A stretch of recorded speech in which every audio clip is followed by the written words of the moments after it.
ഇത്രയും ബഹുമാന്യരായ വൈദിക ശ്രേഷ്ഠരെ, എൻ്റെ കർത്താവിൽ എൻ്റെ സ്നേഹമുള്ള സഹോദരങ്ങളെ, വളരെ സന്തോഷത്തോടു കൂടിയാണ് ഞാൻ ഇവിടെ നിൽക്കുന്നത്. കാരണം ഞാൻ കോളേജിൽ പഠിക്കുന്ന കാലത്ത് മീന്തലക്കര സെൻറ്റ് സ്റ്റീഫൻസ് പള്ളിയുടെ വികാരിയായിരുന്ന ഞങ്ങളുടെ എല്ലാവരുടെയും അന്നത്തെ പ്രിയപ്പെട്ട അച്ഛനാണ് ദിനേശ് അച്ഛൻ, തോമസ് പാറക്കടവിൽ അച്ഛൻ.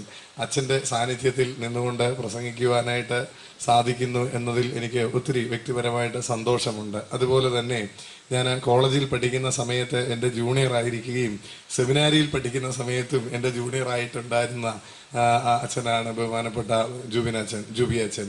അച്ഛനെ നിങ്ങൾക്കൊക്കെ അറിയാവുന്നതായതുകൊണ്ട് ഞാൻ പറയുന്നതിൽ അർത്ഥമൊന്നും ഇല്ലായിരിക്കാം. എങ്കിലും ഞാൻ പറയുന്നത് എൻ്റെ വ്യക്തിപരമായ ഒരു ഇതിൽ യേശുക്രിസ്തു നഥനയേലിനെ കണ്ടേച്ച് പറഞ്ഞു, ഇതാ സാക്ഷാൽ ഇസ്രായേലിയൻ, ഇവനിൽ കപടമില്ല എന്ന്. ഞങ്ങളെല്ലാവരും ഒത്തിരി ആത്മാർത്ഥമായിട്ട് സ്നേഹിക്കുകയും മനസ്സ് തുറന്ന് വിശ്വസിക്കുകയും ചെയ്യാൻ കഴിയുന്ന ഒരു നല്ല മനുഷ്യനായിരുന്നു ജൂബി അച്ഛൻ.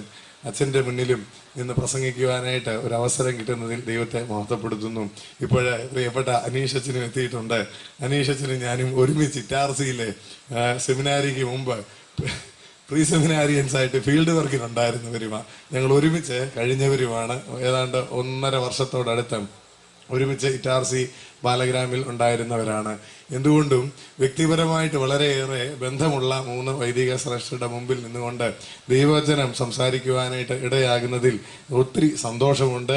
കേൾക്കുവാൻ തക്കവണ്ണം ഒരുങ്ങി വന്നിരിക്കുന്ന നിങ്ങളേവരെയും ഞാൻ വളരെ സന്തോഷത്തോടു കൂടി ദൈവസന്നിധിയിൽ സമർപ്പിക്കുകയും ചെയ്യുന്നു.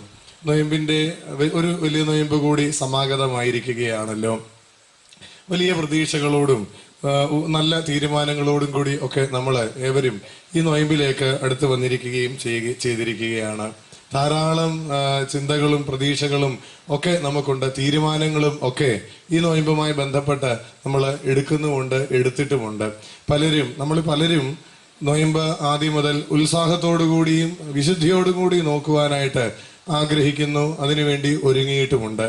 എന്നാൽ ചിലരെങ്കിലും പകുതി മുതൽ നോയമ്പ് നോക്കാം എന്നുള്ള പ്രതീക്ഷയോടുകൂടി ഇരിക്കുന്നവരുണ്ട്. കുറച്ച് ആളുകളെങ്കിലും കഷ്ടാനുഭവിച്ചയുടെ സമയമാകുമ്പോഴത്തേക്ക് 40-ാം വെള്ളിയാഴ്ച മുതൽ നോയമ്പ് നോക്കാം എന്നും പ്രതീക്ഷിക്കുന്നവരുണ്ടായിരിക്കാമല്ലോ. എന്തായിരുന്നാലും ഏതൊക്കെ പ്രതീക്ഷകൾ ഉണ്ടായിരുന്നാലും ഒരു കാര്യം ഉറപ്പാണ്, സഭയുടെ കാനോനിക നൊയമ്പുകളിൽ വെച്ച് ഏറ്റവും അധികം ആളുകൾ പണ്ട് കാലം മുതലേ നോക്കുന്ന നൊയമ്പാണ് ഈ 50 നൊയമ്പ് എന്നുള്ളതിന് യാതൊരു തർക്കവുമുള്ള വിഷയമല്ല. ഈ 3 രീതിയിൽ നൊയമ്പ് നോക്കുന്നതിനെ കുറിച്ച് ചിന്തിക്കുന്ന ആളുകളുണ്ട്. എങ്കിലും ഒരു കാര്യം ഉറപ്പായിട്ട് പറയുവാനായിട്ട് നമുക്ക് കഴിയും, ഈ 3 കൂട്ടരെയും ഒരുപോലെ പിശാച് പല രീതിയിലും പ്രലോഭിപ്പിക്കുകയും പല രീതിയിലും പരാജയപ്പെടുത്തുവാനായിട്ട് ശ്രമിക്കുകയും എന്നുള്ളതിന് യാതൊരു തർക്കവുമില്ലാത്ത കാര്യമാണ്. നമുക്ക് അറിയാവുന്നതാണ്, നൊയമ്പ് നാളെ ആകാം, പകുതി മുതലാകാം എന്ന് പ്രതീക്ഷിക്കുന്നവരെയും അതുപോലെ 40-ാം വെള്ളിയാഴ്ച മുതലാകാം എന്ന് വിചാരിക്കുന്നവരെയും ഒക്കെ ഒരു അർത്ഥത്തിൽ പിശാച് പരാജയപ്പെടുത്തി എന്നുള്ളതിന് തർക്കമൊന്നുമില്ലാത്ത കാര്യമാണ്. നോമ്പ് ആദ്യ ദിവസം മുതൽ പവിത്രമായിട്ട് വിശുദ്ധിയോടെ ഒരുക്കത്തോടെ പൂർണ്ണതയോടുകൂടി നോക്കാം എന്ന് ആഗ്രഹിക്കുന്നവരെയും പിശാച് പരാജയപ്പെടുത്തും എന്നുള്ളത് ഒരു വാസ്തവമാണ്. ഞാൻ ഒരു പുസ്തകം നിങ്ങൾക്ക് പരിചയപ്പെടുത്തി തരാം. ഏതാണ്ട് 4-ാം നൂറ്റാണ്ടിൽ എഴുതപ്പെട്ട ഒരു പുസ്തകമാണ്. അതിൻ്റെ പേര് ഫർദൈസോ എന്നാണ്. ചിലർക്കെങ്കിലും അറിയാവുന്ന ഒരു പുസ്തകമാണ്. ഈ പുസ്തകം രചിച്ചത് ആരാണ് എന്നുള്ളത് ആർക്കും അറിയില്ല. കാരണം ഈ പുസ്തകം മലങ്കര സഭ പരിചയപ്പെടുന്നത് പരിശുദ്ധനായ പരിമല തിരുമേനിയുടെ ഗ്രന്ഥശേഖരത്തിൽ ഒരു സുറിയാനി പുസ്തകം ഉണ്ടായിരുന്നു, ഫർദൈസോ എന്ന് പറഞ്ഞ്. ആ പുസ്തകത്തിന് ആദ്യത്തെ 3-4 പേജുകളില്ല. അതായിരുന്നു അതിൻ്റെ ആമുഖവും മറ്റും ഉള്ള പേജുകളാണ്. ആ പേജുകളൊന്നും ഇല്ല. ആ പുസ്തകത്തിലെ ഉള്ളടക്കം അത്രമാത്രം ഗൗരവമുള്ളതായതുകൊണ്ട് പരിശുദ്ധനായ പരിമല തിരുമേനിയുടെ ശിഷ്യനായിരുന്ന പരിശുദ്ധനായ കല്ലാശ്ശേരി ബാബ, അതായത് ഗീവർഗീസ് ദ്വിതീയൻ കാതോലിക്ക ബാബ തിരുമേനി അത് മലയാളത്തിലോട്ട് ഭാഷാന്തരം ചെയ്യുന്നുണ്ട്. ആ പുസ്തകത്തിന്റെ കാര്യങ്ങൾ പറഞ്ഞു പോകുന്ന കൂട്ടത്തില് എഴുത്തുകാരൻ തന്നെക്കുറിച്ച് മനസ്സിലാകത്തക്ക രീതിയിൽ ഒരു വാക്ക് പറയുന്നുണ്ട്. ഹെലന പോലീസായിലെ എപ്പിസ്കോപ്പായ ആയ ഞാൻ എന്ന ഒരു പരാമർശം പറയുന്നുണ്ട്. അതുകൊണ്ട് തന്നെ അത് ആരാണെന്ന് അറിയില്ല, അതിന്റെ കാലഘട്ടവും അറിയില്ല. ഏതാണ്ട് 4-ാം നൂറ്റാണ്ടിനോടടുത്ത് എന്ന് മാത്രമേ അറിയുകയുള്ളൂ. ആരായിരുന്നാലും എഴുത്തുകാരൻ ഹെലന പോലീസിലെ എപ്പിസ്കോപ്പ ആണ് എന്ന് മനസ്സിലാക്കാം. അദ്ദേഹം പറയുന്നു നൊയമ്പിനെ കുറിച്ച്, നൊയമ്പ് പവിത്രതയോടുകൂടി നോക്കേണ്ടതാണെന്നും അതുപോലെ നൊയമ്പില് പിശാച് തിരുവചനവും അതുപോലെ ആരാധനകളും ഒരുപോലെ നൊയമ്പിന്റെ ശത്രുവായിട്ട് കാണുന്നത് ആണ് പിശാച്. പിശാച് നൊയമ്പ് നോൽക്കുന്നവരെ ഏറ്റവും അധികമായിട്ട് പരാജയപ്പെടുത്തുവാനായിട്ട് പല രീതിയിലുള്ള ശ്രമങ്ങൾ നടത്തുമെന്നും പറഞ്ഞിട്ട് കുറെ ശ്രമങ്ങളെ കുറിച്ച് അദ്ദേഹം പറയുന്നുണ്ട്.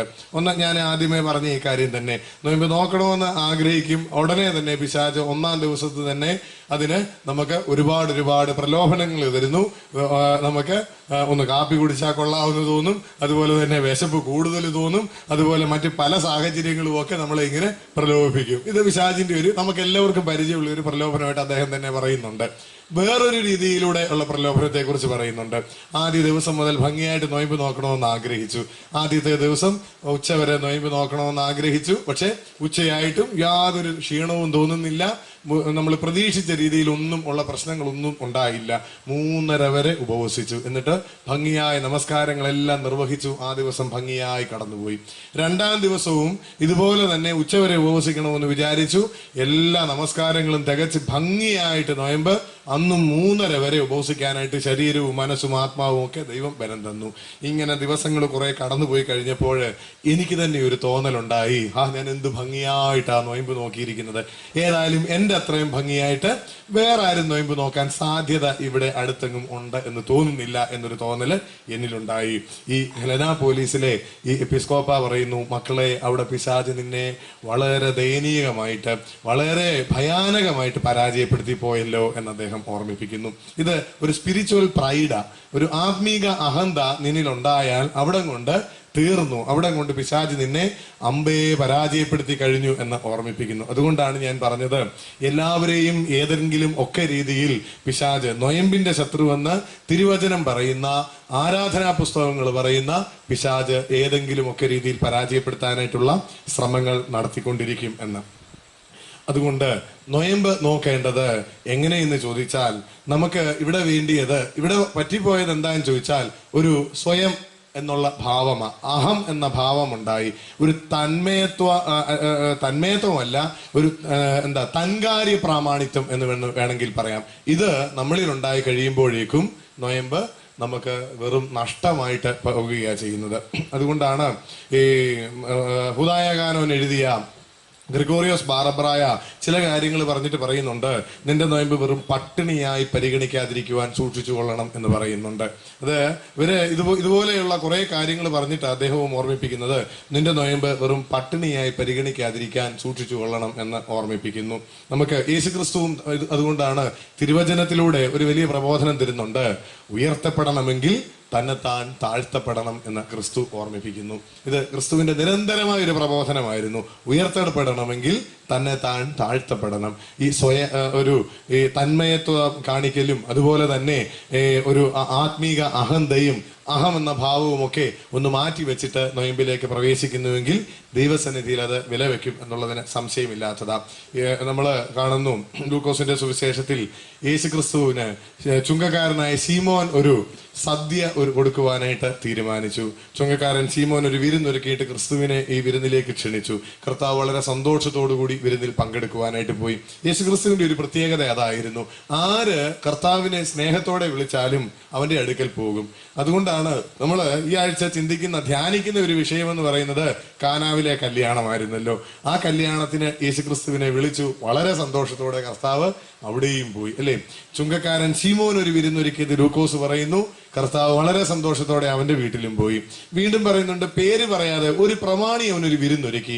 അവന്റെ വീട്ടിലും കർത്താവ് ഏറ്റവും ആദ്യമേ തന്നെ സംബന്ധിക്കാനായിട്ട് പോയി. അതുകൊണ്ടാണ് പറയുന്നത്, ക്ഷണിക്കപ്പെട്ടവർ മുഖ്യാസനങ്ങളെ തെരഞ്ഞെടുക്കുന്നത് കണ്ടിട്ട് യേശു അവരോട് ഇങ്ങനെ പറഞ്ഞു എന്ന് പറഞ്ഞൊരു ഭാഗം നമ്മൾ വായിക്കാറുണ്ടല്ലോ. കർത്താവ് ഏറ്റവും ആദ്യമേ തന്നെ അവിടെയും വിരുന്നിന് പോയവനാ. അതുപോലെ തന്നെ വീണ്ടും കർത്താവിന് നമ്മൾ കാണുന്നുണ്ട്, സക്കായിയെ കണ്ടപ്പോൾ, ചുങ്കക്കാരുടെ പ്രമാണിയാണ്, സക്കായിയെ കണ്ടപ്പോൾ യേശു പറഞ്ഞു, ഇന്ന് ഞാൻ നിന്റെ വീട്ടിൽ വന്ന് താമസിക്കാൻ പോവുകയാണെന്ന് പറഞ്ഞു. അവന്റെ വീട്ടിലും പോയി അവന്റെ വീട്ടിൽ ഒരുക്കി കൊടുത്തതും കർത്താവ് സന്തോഷത്തോടെ സ്വീകരിച്ചവനാ. വീണ്ടും വെളിപാട് പുസ്തകത്തിൽ നമ്മളോട് ഒരു വാക്ക് പറയുന്നുണ്ട്, ഞാൻ നിന്റെ വീടിന്റെ വാതിക്കലും വന്ന് നിന്ന് മുട്ടുന്നുണ്ട്. നീ എന്റെ ശബ്ദം കേട്ട് വാതിൽ തുറന്നു തന്നാൽ ഞാൻ നിന്നോടുകൂടിയും നീ എന്നോടുകൂടിയും ഇരുന്ന് അത്താഴം കഴിക്കും, വിരുന്ന് കഴിക്കാം. കർത്താവ് തന്നെ ഒരു വാക്കാത്. ക്രിസ്തുവിനെ ആര് വിളിച്ചാലും അവരുടെ വലിപ്പ ചെറുപ്പമോ ഒന്നും നോക്കാം, അവരുടെ സമൂഹത്തിലുള്ള വിലയോ നിലയോ ഒന്നും നോക്കാതെ അവരുടെ വീട്ടിൽ പോയി വിരുന്ന് കഴിക്കും, അവരുടെ വീട്ടിൽ പോയി ഭക്ഷണം കഴിക്കും. ഇത് യേശു ക്രിസ്തുവിന്റെ ഒരു വലിയൊരു പ്രത്യേകതയായിരുന്നു. ഇവിടെ ചുങ്കക്കാരൻ ശീമോൻ ഒരു വിരുന്ന് കർത്താവിന് ഒരുക്കി. യേശുവും ശിഷ്യന്മാരും ആ വിരുന്നിൽ സൽക്കാരത്തിൽ സംബന്ധിക്കുവാനായിട്ട് വന്നു. ക്രിസ്തു അവിടെ ഉണ്ടെന്നറിഞ്ഞിട്ട് ഒരു പാപിനിയായ സ്ത്രീ, ഓർക്കണം എല്ലാവർക്കും ചില ധാരണകൾ ഓരോരുത്തരെ കുറിച്ചും ഉണ്ട്, പാപിനിയായ ഒരു സ്ത്രീ അവിടെ വന്നു. എന്നിട്ട് യേശുവിന്റെ അടുക്കൽ വന്നിട്ട് മുട്ടുകുത്തി അവന്റെ കാലിൽ അവരുടെ കണ്ണുനീരൊഴിച്ചിട്ട് അവൻ അവിടെ തലമുടി കൊണ്ട് കർത്താവിന്റെ കാല് തുടച്ചിട്ട് ആ കാലയിൽ തൈലം പൂശി. ക്രിസ്തു ഇതൊന്നും കണ്ടപ്പോഴും ഒന്നും പറഞ്ഞ് അവളെ വിലക്കിയില്ല. ശീമോനും ഇത് കണ്ടുകൊണ്ട് നിപ്പുണ്ട്. കണ്ടവർ എല്ലാവരും ഓരോ ചിന്താഗതികളുമായിട്ട് അവിടെ നിപ്പുണ്ട്. യേശുവിന്റെ അടുക്കൽ ഒരു പാപിനിയായ സ്ത്രീ വന്നിട്ട് അവള് കർത്താവിന്റെ കാൽക്കൽ അവിടെ കണ്ണുനീര് ഒഴിച്ചു എന്ന് പറയുന്നു. അത് നമുക്ക് മനസ്സിലാക്കാവുന്ന ഒരു കാര്യമാണ്, എന്തിനാ അവള് കണ്ണീരൊഴുക്കിയതെന്നുള്ളത്. ഒരു പക്ഷെങ്കിൽ തീർച്ചയായും അവളുടെ സത്യ അനുതാപം അവളുടെ കണ്ണുനീരെന്ന് പറയുന്നത്, അത് നമുക്ക് മനസ്സിലാക്കാം. പിന്നെ അവള് ചെയ്ത കർമ്മം, അവള് അവിടെ തലമുടി കൊണ്ട് ക്രിസ്തുവിന്റെ കാല് തുടച്ചു. എന്തിനാണ് അവള് തലമുടി കൊണ്ട് ക്രിസ്തുവിന്റെ കാല് തുടച്ചത്? നമ്മളൊക്കെ പറഞ്ഞു കേട്ടിട്ടുള്ളവരാണ്, ഈ പളനിയില് ദർശനത്തിന് പോകുന്ന ഭക്തര് ചെയ്യുന്നത് തലമുണ്ഡനം ചെയ്തിട്ടാണ് ദർശനത്തിന് പോകുന്നത് അല്ലേ? എന്തിനാ തല മുണ്ഡനം ചെയ്യുന്നത്? തല മൊട്ടയടിച്ചിട്ട് പോകും അല്ലേ? എന്തിനാ അങ്ങനെ പോകുന്നത്? തലമുടിയെ കുറിച്ചൊരു ധാരണയുണ്ട്. തലമുടി എന്ന് പറയുന്നത് ഒരാളുടെ വ്യക്തിത്വത്തിന്റെ പൂർണ്ണതയാ. നമുക്കൊക്കെ നമ്മുടേതായ ഒരു ഹെയർ സ്റ്റൈൽ ഉണ്ട് അല്ലേ? നമ്മൾ ഉപയോഗിച്ചുകൊണ്ടിരിക്കുന്നതായ സ്ഥിരമായി ചെയ്യുന്ന ആ വെട്ട് രീതിയിൽ നിന്ന് വേറൊരു രീതിയിൽ വെട്ടാൻ ഇഷ്ടപ്പെടാറില്ല അല്ലേ? വേറൊരു രീതിയിലേക്ക് വെട്ടാൻ ശ്രമിച്ചാൽ നമ്മൾ പറയാ ബാർബർ ശരിയല്ല എന്ന് പറയും അല്ലെ? നമുക്ക് സ്ഥിരമായി ഒരു വെട്ടുകാരൻ കാണും അല്ലെ? സ്ത്രീകളുടെ കാര്യം പറഞ്ഞാലും അവർക്ക് അവരുടേതായ ഒരു ഹെയർ സ്റ്റൈൽ ഉണ്ട്, അത് മാറ്റാനായിട്ട് തയ്യാറല്ല അല്ലെ? ഒരു ആളുടെ വ്യക്തിത്വത്തിന്റെ സമഗ്രതയാണ് അവന്റെ തലമുടി എന്ന് പറയുന്നത്. അതുകൊണ്ട് അതിന്റെ ആ സ്റ്റൈല് മാറ്റാൻ ആരും ഇഷ്ടപ്പെടാറില്ല.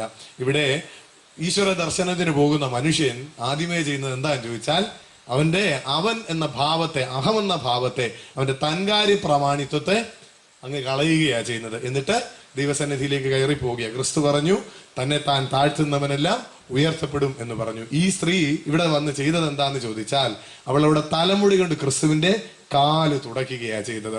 അവളുടെ തന്മയീഭാവത്തെ, അല്ലെങ്കിൽ അവളുടെ എല്ലാവിധമായിട്ടുള്ള തൻകാര്യ പ്രാമാണിത്വം, അവളുടെ വ്യക്തിത്വത്തെ തന്നെ ക്രിസ്തുവിന്റെ മുമ്പാകെ അവളെ സമഗ്രമായിട്ട് സമർപ്പിക്കുകയാണ് ചെയ്തത്.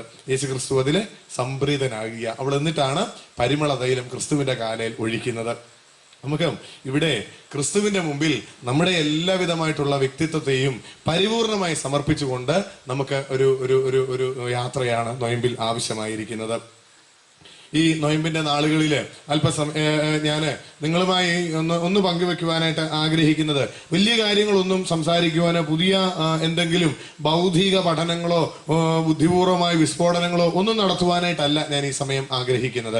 വളരെ കുറച്ച് സമയം കൊണ്ട് ഈ നൊയമ്പുമായി ബന്ധപ്പെട്ട് ഒരു സാധാരണ മനുഷ്യൻ എന്നുള്ള രീതിയിൽ മുമ്പ് എൻ്റെ മനസ്സിൽ തോന്നിയിട്ടുള്ള ചില സംശയങ്ങളും, ആ സംശയങ്ങൾക്ക് എൻ്റെ തന്നെ ജീവിത അനുഭവങ്ങൾ കൊണ്ടും എൻ്റെ ഈ ഇടവക ശുശ്രൂഷകളിൽ നിന്ന് എനിക്ക് കിട്ടിയിട്ടുള്ള ചില ധാരണകളും ഒക്കെ നിങ്ങളുമൊത്ത് പങ്കുവെക്കുവാൻ, എനിക്ക് തൃപ്തികരമെന്ന് തോന്നിയിട്ടുള്ള ചില ധാരണകളും ഒക്കെ നിങ്ങളുമൊത്ത് പങ്കുവെക്കുവാൻ മാത്രമാണ് ഈ സമയം ഞാൻ വിനിയോഗിക്കുന്നത്. ഇത് ഒരു പഠന ക്ലാസ് ഒന്നുമല്ല. അതുപോലെ തന്നെ നമ്മളെല്ലാവരും ഒരേ ദൈവശാസ്ത്രം പഠിച്ചവരോ പഠിക്കുന്നവരോ ഒന്നുമല്ല, സാധാരണ മനുഷ്യരാണ്.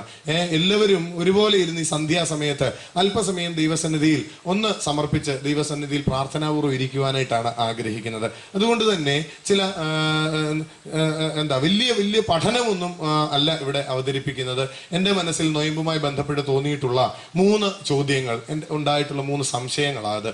അതിന് ഞാൻ തന്നെ എൻ്റെ ഇടവക ശുശ്രൂഷകളിലൂടെയും ഒക്കെ പൗരോഹിത്യ ശുശ്രൂഷയിലൂടെ ഞാൻ കണ്ടെത്തിയ അല്ലെങ്കിൽ അനുഭവിച്ചറിഞ്ഞ ചില ഉത്തരങ്ങൾ മാത്രം നിങ്ങളുമായി ഒന്ന് പങ്കുവെച്ച് നിർത്തുവാനായിട്ടാണ് ആഗ്രഹിക്കുന്നത്. ശരിയെന്ന് എനിക്കും തോന്നിയ ചില കാര്യങ്ങളാണ് ഞാൻ പങ്കുവെക്കുന്നത്. ഒന്നാമതായിട്ട് എൻ്റെ മനസ്സിൽ തോന്നിയിട്ടുള്ള ഒരു സംശയം, ഒരു ചോദ്യമായിരുന്നു, എന്തിനാണ് ശരീരം കൊണ്ട് ഉപവസിച്ച് ഭക്ഷണത്തിൽ ചില വർജനങ്ങൾ വരുത്തുന്നത്? നൊയമ്പിൽ ഞാനും ചെറുപ്പകാലം മുതലേ നൊയമ്പ് നോക്കി പരിശീലിച്ചിട്ടുള്ളതാ. ഞാൻ ഇപ്പോൾ ഓർക്കുന്നു, ആത്മാർത്ഥമായിട്ട് പറയുകയാണെങ്കിൽ, ഞാൻ പണ്ട് പഠിക്കുന്ന കാലത്ത്, കോളേജിലും സ്കൂളിലും ഒക്കെ പഠിച്ച കാലത്ത് നൊയമ്പ് നോക്കിയിരുന്ന ആ ഒരു ആത്മാർത്ഥതയും തീഷ്ണതയും ഒക്കെ എനിക്ക് ഇന്നുണ്ടോ എന്ന് പോലും ഞാൻ അത് തുറന്ന് ഒന്ന് പറഞ്ഞു എന്നേ ഉള്ളൂ. ഞാൻ ചിന്തിച്ചിട്ടുണ്ട്, ഞാൻ ഇങ്ങനെ നോക്കാനാണോ ദൈവം എന്നെ വിളിച്ചിരിക്കുന്നത് എന്നും എനിക്ക് തോന്നിയിട്ടുണ്ട്. എങ്കിലും അന്ന് എൻ്റെ മനസ്സിൽ തോന്നിയിട്ടുള്ള ഒരു സംശയമായിരുന്നു, എന്തിനാണ് ഈ ഭക്ഷണത്തിൽ ചില വർജനങ്ങൾ വരുത്തി ശരീരം കൊണ്ട് ഉപവസിക്കുന്നത്? ഒരു ചോദ്യമാണ്, പലരുടെയും മനസ്സിൽ തോന്നിയിട്ടുള്ളതുമാണ്. പലരും പറഞ്ഞും കേട്ടിട്ടുണ്ട്, തമാശ രൂപേണയായിട്ടാണെങ്കിലും പറഞ്ഞു കേട്ടിട്ടുണ്ട്. യേശുക്രിസ്തു പറഞ്ഞു, ഒരു മനുഷ്യന്റെ വയറ്റിലേക്ക് പോകുന്നതൊന്നും അവനെ അശുദ്ധനാക്കുന്നില്ല, അവന്റെ വായിൽ നിന്ന് വരുന്നതാണ് മനുഷ്യനെ അശുദ്ധനാക്കുന്നത് എന്നൊക്കെ പറയാറുണ്ട് പലരും. നമ്മളും ഒക്കെ തമാശയായിട്ട് ഇങ്ങനെ പറഞ്ഞിട്ടുള്ളതും ആയിരിക്കാം ഒരു പക്ഷെങ്കില്. പക്ഷേ ഈ നമ്മുടെ ഈ അശുദ്ധി വിശുദ്ധി എന്നുള്ള സങ്കല്പങ്ങൾ തന്നെ നമ്മളൊന്ന് വിശകലനം ചെയ്യേണ്ട ഒരു വിഷയമാണ്. അതൊന്നും ഇവിടെ വിശകലനത്തിന് ഞാൻ വിധേയമാക്കുന്നില്ല. എങ്കിലും ഭക്ഷണമോഹം ആയിരുന്നോ ആദാമിന് ഉണ്ടായിരുന്നത്? നമുക്ക് ആരാധനയിൽ ഈ നൊയമ്പിന്റെ നമസ്കാരങ്ങളിലൊക്കെ പറയുന്ന ഒന്നാണ് ഭക്ഷണമോഹം ആദാമിനെ പരാജയപ്പെടുത്തി എന്ന്. നമ്മളും ഇവിടെ ഭക്ഷണത്തിൽ ചില വർജനങ്ങളൊക്കെ വരുത്താറുണ്ട്. പക്ഷെ ഭക്ഷണമോഹം ആയിരുന്നോ ആദാമിന് ഉണ്ടായിരുന്നത് എന്ന് നമ്മളൊന്ന് ചിന്തിക്കേണ്ട ഒരു വിഷയം തന്നെയാണ്. വിലക്കപ്പെട്ട കനിയോടുള്ള ഒരു ഉത്കടമായ ഒരു ആഗ്രഹമായിരുന്നു ആദാമിന് ഉണ്ടായിരുന്നതെങ്കിൽ തീർച്ചയായും അത് തിന്നരുത് എന്ന് യഹോവ പറഞ്ഞ് പോയ സമയത്ത് തന്നെ ആദാം ഒരു പക്ഷെങ്കിൽ അത് പറിച്ച് തിന്നുമായിരുന്നു. അങ്ങനെയെങ്കിൽ ആദാമിനുണ്ടായിരുന്നത് ആ ഭക്ഷണ മോഹം ആയിരുന്നു. നമ്മൾ കാണുന്നുണ്ട്, ഉൽപ്പത്തി പുസ്തകം വായിക്കുമ്പോൾ പിശാചി വന്നിട്ട് ആദാമിനോട് യഹോവയായ ദൈവം ഒരു വൃക്ഷത്തെ കുറിച്ച് പറഞ്ഞിട്ടുള്ളതിനെ പറയാതിരുന്ന കാര്യങ്ങളാണ് പിശാചി വന്ന ആദമിനോട് പറയുന്നത്. ഒരു വൃക്ഷം ചൂണ്ടിക്കാണിച്ചിട്ട് യഹോവ പറഞ്ഞു, അതിന്റെ ഫലം തിന്നരുത്, തിന്നുന്ന നാളിൽ നീ മരിക്കും എന്ന് പറഞ്ഞു. പക്ഷെ പിശാചി വന്നിട്ട് ആദമിനോട് ഒരു പക്ഷെങ്കിൽ ആ വൃക്ഷത്തിന്റെ ഉണ്ടായിരിക്കാം, അത് ദൈവത്തെ പോലെയാകാനുള്ള സാധ്യതകൾ ആ വൃക്ഷത്തിനുണ്ടായിരിക്കാം. പക്ഷെ ദൈവം അങ്ങനെ ഒരു സാധ്യത ആ വൃക്ഷത്തെ കുറിച്ച് പറഞ്ഞിരുന്നില്ല. പക്ഷെ പിശാചി വന്നിട്ട് യഹോവയായ ദൈവം പറയാതിരുന്ന ഒരു സാധ്യത പറഞ്ഞു കൊടുത്തു, അത് തിന്നാൽ നീ ദൈവത്തെ പോലെയാകും എന്നുള്ളത്. പക്ഷെ ദൈവത്തെ പോലെ മനുഷ്യൻ ആകുന്നതിൽ ദൈവത്തിന് എന്തെങ്കിലും പ്രശ്നമുണ്ടായിരുന്നോ? ഒരു പ്രശ്നവുമില്ല എന്നുള്ളത് നമുക്ക് മനസ്സിലാക്കാവുന്നതാ. എന്തിനാ ദൈവം മനുഷ്യനെയും മാലാഖമാരെയും സൃഷ്ടിച്ചത്? സുറിയാനി സഭയുടെ പരിശുദ്ധാത്മാവിന്റെ കിന്നരം എന്ന് വിശേഷിപ്പിക്കപ്പെടുന്ന പരിശുദ്ധനായ മോർ അപ്രയം അതിനെക്കുറിച്ചൊരു നല്ല ഉത്തരം പറയുന്നുണ്ട്. അപ്രയം പറയുന്നു, ദൈവം മാലാഖമാരെ സൃഷ്ടിച്ചത് നിരന്തരം തന്നെ സ്തുതിച്ചുകൊണ്ട് നിൽക്കാൻ വേണ്ടിയാണെന്ന്. അങ്ങനെയെങ്കിൽ മനുഷ്യരെ എന്തിനാ സൃഷ്ടിച്ചത്? അദ്ദേഹം അതിനും ഉത്തരം പറയുന്നു, മനുഷ്യനെ ദൈവം സൃഷ്ടിച്ചത് തന്നോട് കൂടെ നടക്കാൻ വേണ്ടിയാണ് എന്ന് പറയുന്നു. മാലാഖമാരെ ദൈവം സൃഷ്ടിച്ചത് തന്നെ നിരന്തരം സ്തുതിക്കാൻ വേണ്ടിയാണെങ്കിൽ മനുഷ്യരെ ദൈവം സൃഷ്ടിച്ചത് തന്നോട് കൂടെ നടക്കുന്നതിന് വേണ്ടിയാണ് എന്ന് അപ്രയം പറയുന്നു.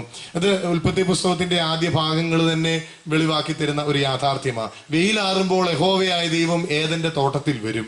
ദൈവത്തിന്റെ കാലൊച്ച മനുഷ്യൻ തന്റെ ഇന്ദ്രിയങ്ങൾ കൊണ്ട് കേൾക്കും. മനുഷ്യൻ ദൈവത്തിന്റെ അടുത്തേക്ക് ഓടിച്ചെല്ലും. മനുഷ്യനും ദൈവവും ഒരുമിച്ച് നടക്കും, അല്ലേ? ദൈവം മനുഷ്യന്റെ തോളിൽ കൈയിട്ടുകൊണ്ട് സംസാരിച്ചുകൊണ്ട് നടക്കും. അപ്പോ ദൈവത്തിന് മനുഷ്യനെ കുറിച്ചുള്ള ഒരു പ്രതീക്ഷയുണ്ടായിരുന്നു, തന്നെ പോലെ ആയി തീരണം ഇവനും. തന്റെ സൃഷ്ടി തന്നെ പോലെ ആയി തീരണമെന്ന് ദൈവത്തിന് മനുഷ്യനെ കുറിച്ച് ഒരു പ്രതീക്ഷയുണ്ടായിരുന്നതാ. മനുഷ്യനെ കുറിച്ച് അങ്ങനെ ഒരു ആഗ്രഹം ദൈവത്തിന് ഉണ്ടായിരുന്നത് കൊണ്ടാണ് ഇവനും എന്നെ പോലെ ആകേണ്ടവനാണ് എന്നുള്ളത് കൊണ്ടാണ് ദൈവം അവനോട് കൂടെ നടന്നിരുന്നതും. അല്ലെങ്കിൽ ഒരിക്കലും ദൈവം അവനോട് കൂടെ നടക്കത്തില്ലായിരുന്നു. തന്നെ പോലെ ആകാൻ സാധ്യതകൾ ഉള്ളവനാണ് എന്ന് ദൈവത്തിന് മനുഷ്യനെ കുറിച്ച് അറിയാമായിരുന്നു. ഇതുകൊണ്ട് ആണ് ദൈവം മനുഷ്യനോട് കൂടെ നടന്നിരുന്നത്. പക്ഷേ പിശാച് ഇവിടെ വന്നിട്ട് ഒരു എളുപ്പവഴി പറഞ്ഞു കൊടുത്തു. മനുഷ്യൻ ആ എളുപ്പവഴിയെ സ്വീകരിക്കുവാൻ പോയപ്പോൾ ദൈവം പറഞ്ഞു കൊടുക്കാത്ത ഒരു കാര്യമായിരുന്നു അത്. അതുകൊണ്ട് സാധ്യതകൾ അവന് നഷ്ടപ്പെടുകയാ ചെയ്യുന്നത്.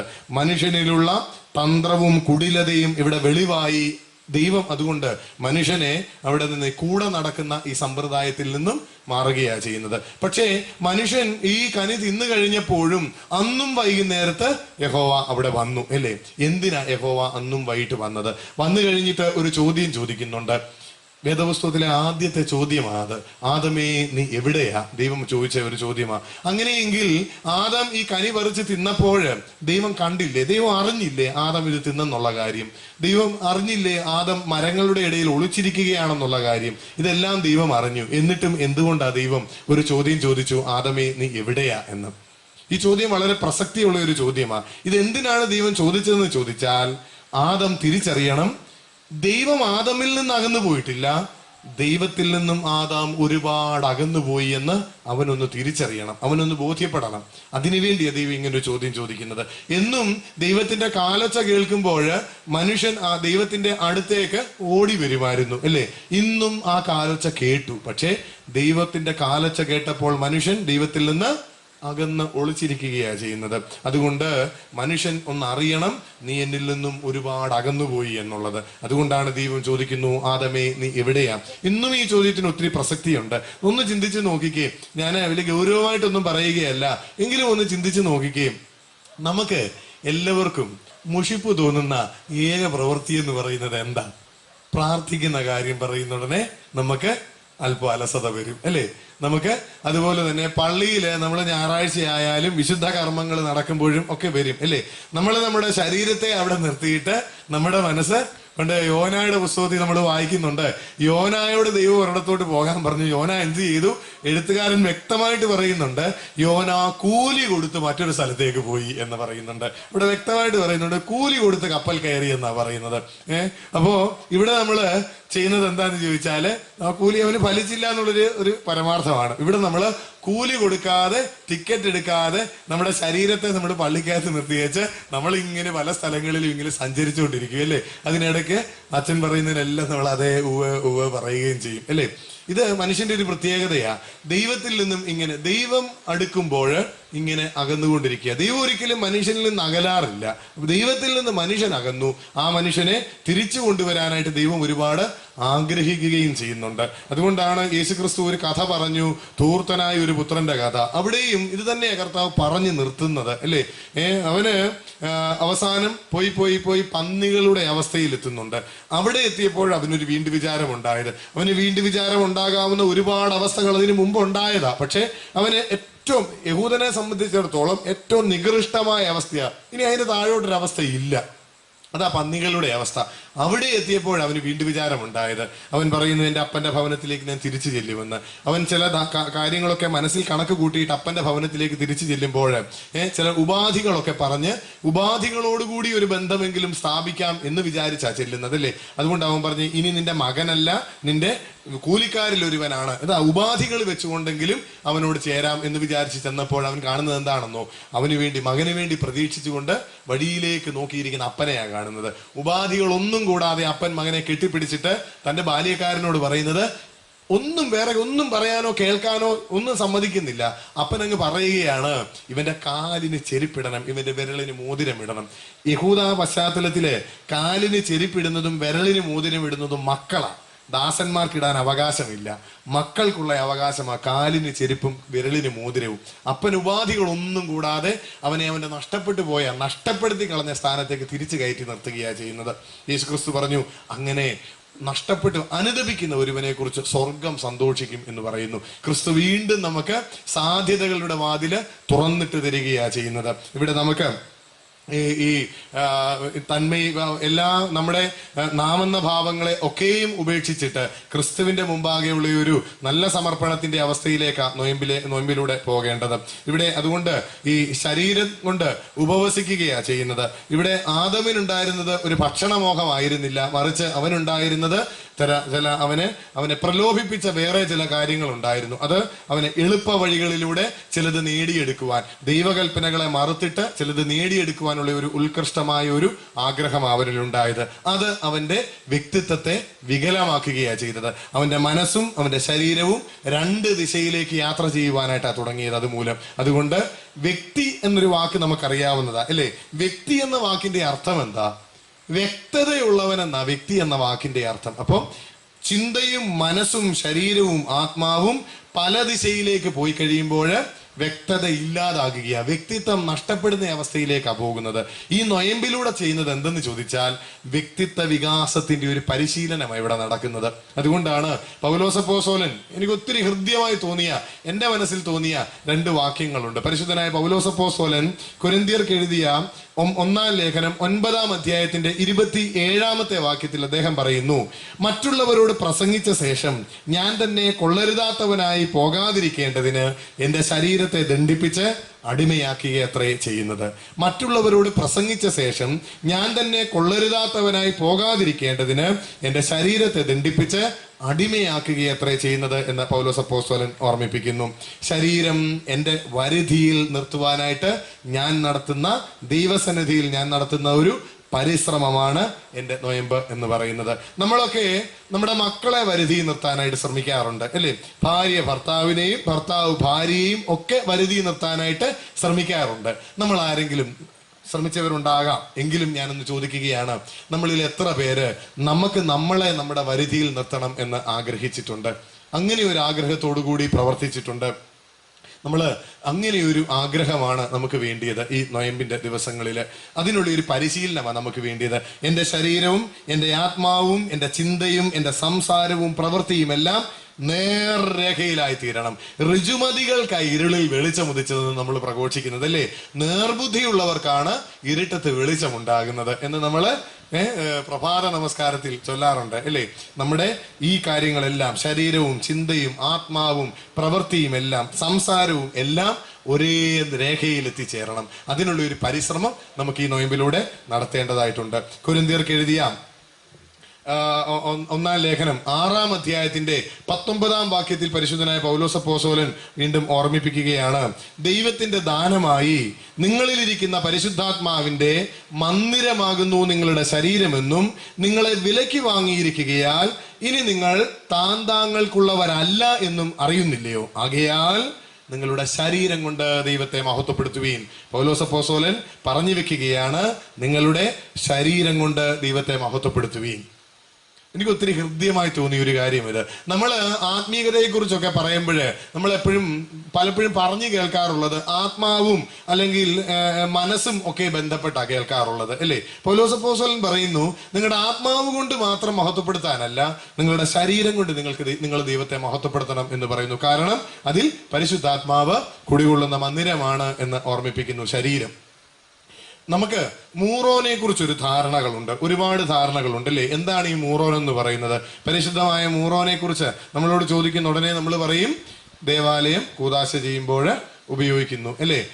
അതുപോലെ മാമോദീസായിക്ക് ഉപയോഗിക്കുന്നു എന്ന് ഞാൻ പറയും. ആദ്യമേ പറയേണ്ടത് ദേവാലയ കൂദാശയല്ല മൂറോനുമായി ബന്ധപ്പെട്ട്. ആദ്യമേ ഈ തൈലം, ഈ വിശുദ്ധ തൈലം പിതാക്കന്മാര് രൂപം കൊടുത്തത് ദേവാലയ ശുദ്ധീകരണത്തിനായിരുന്നില്ല. ആദ്യമേ അത് രൂപം കൊടുത്തത് ഒറ്റ ഉപയോഗത്തിന് മാത്രമായിരുന്നു. വിശുദ്ധ മാമോദീസായിക്ക് സ്നാനാർത്ഥിയുടെ ശരീരത്തിൽ പുരട്ടുവാനായിട്ടാണ് മൂറോൻ ഉപയോഗിച്ചത്. പിന്നെയും നൂറ്റാണ്ടുകൾ കഴിഞ്ഞ ശേഷമാണ് മൂറോൻ എന്ന് പറയുന്ന പരിശുദ്ധമായ തൈലം ദേവാലയ ശുദ്ധീകരണത്തിന് ഉപയോഗിക്കാൻ തുടങ്ങിയത്. അത് തന്നെ ഒരു ആഴമായ ഒരു വിശാലമായ ഒരു ചിന്താഗതിയിൽ നിന്നാണ് ഉണ്ടായത്.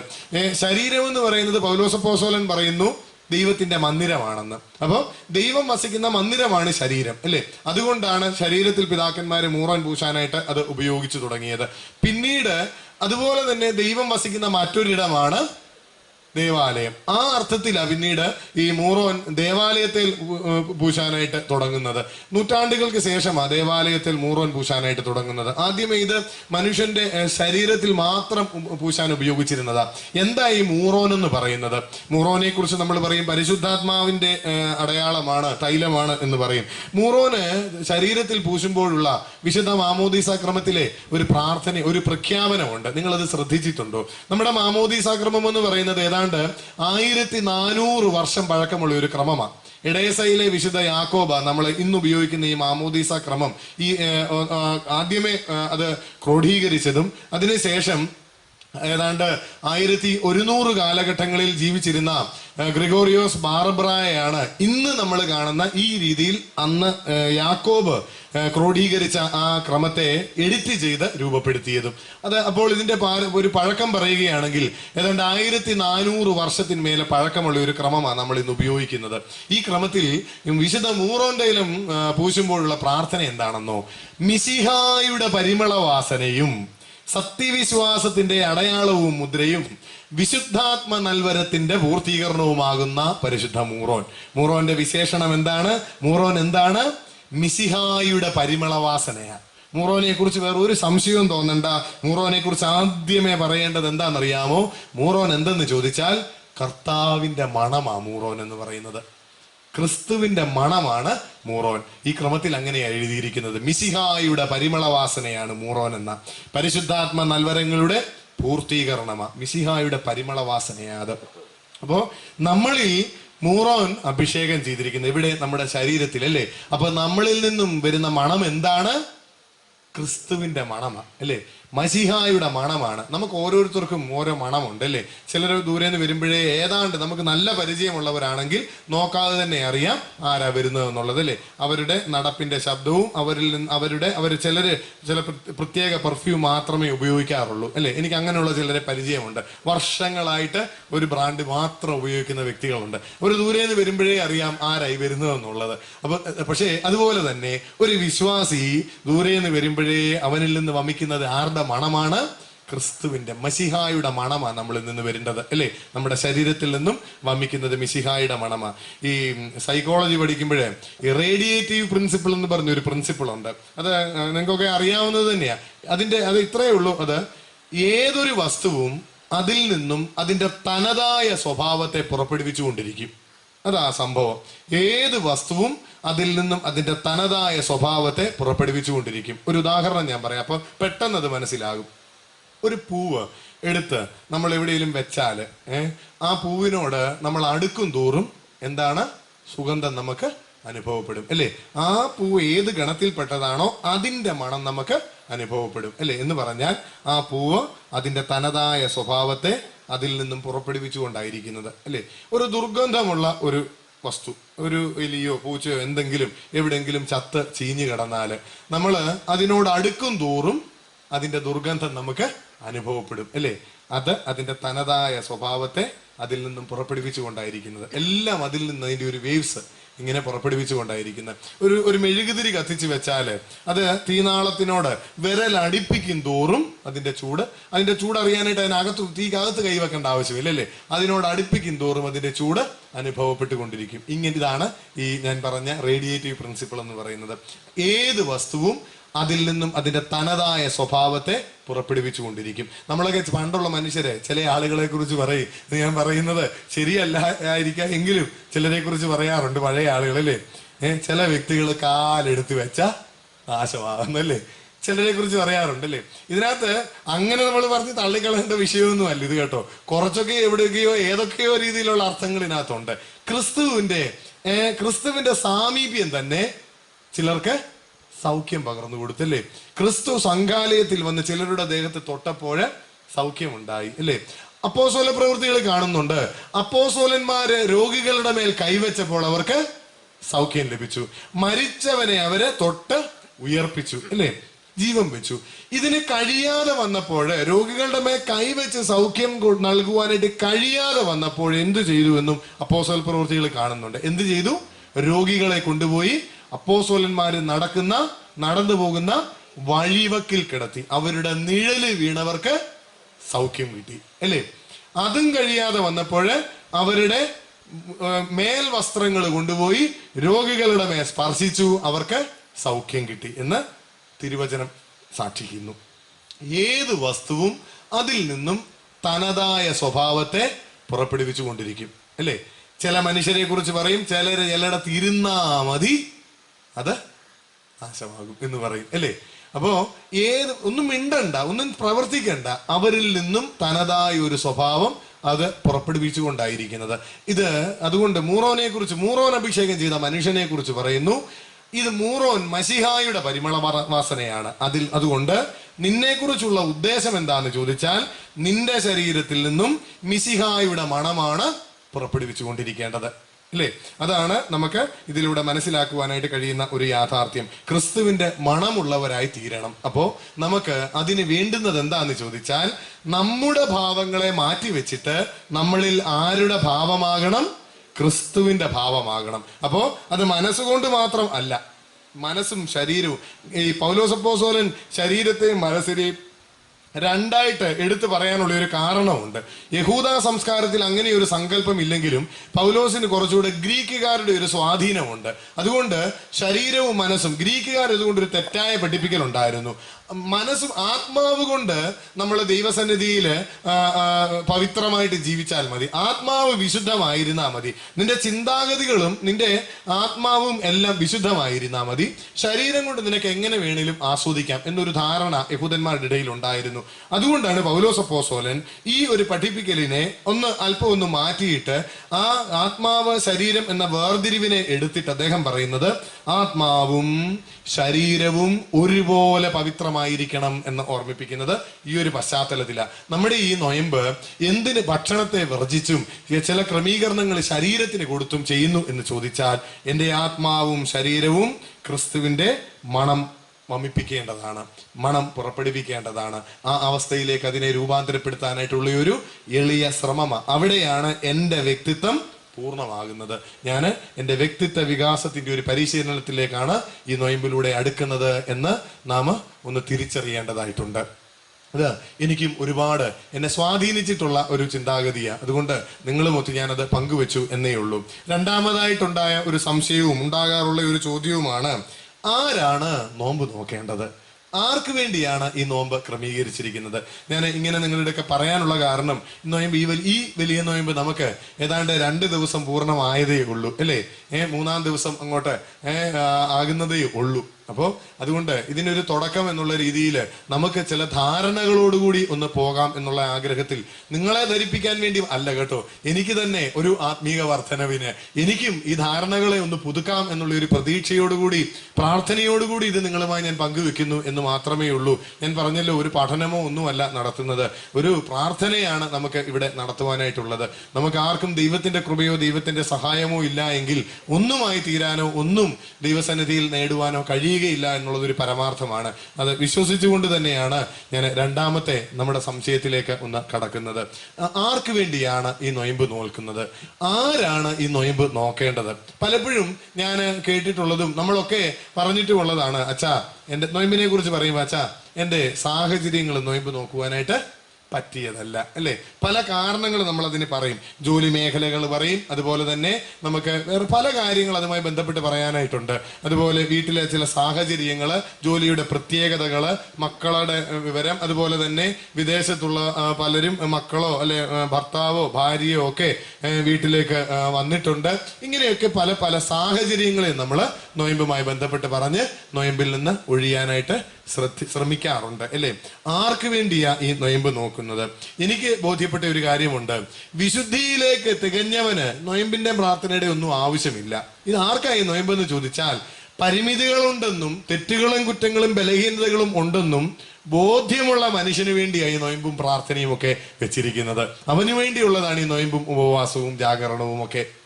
അതുകൊണ്ട് നൊയമ്പ് നോക്കുന്നതിന് നമ്മളെ എന്തെല്ലാം കാര്യങ്ങൾ വിലക്കുന്നുണ്ടെങ്കിലും ആ വിലക്കുകളെയൊക്കെ നമ്മൾ സന്തോഷത്തോടു കൂടി സ്വീകരിക്കുകയാണ് ചെയ്യേണ്ടത്.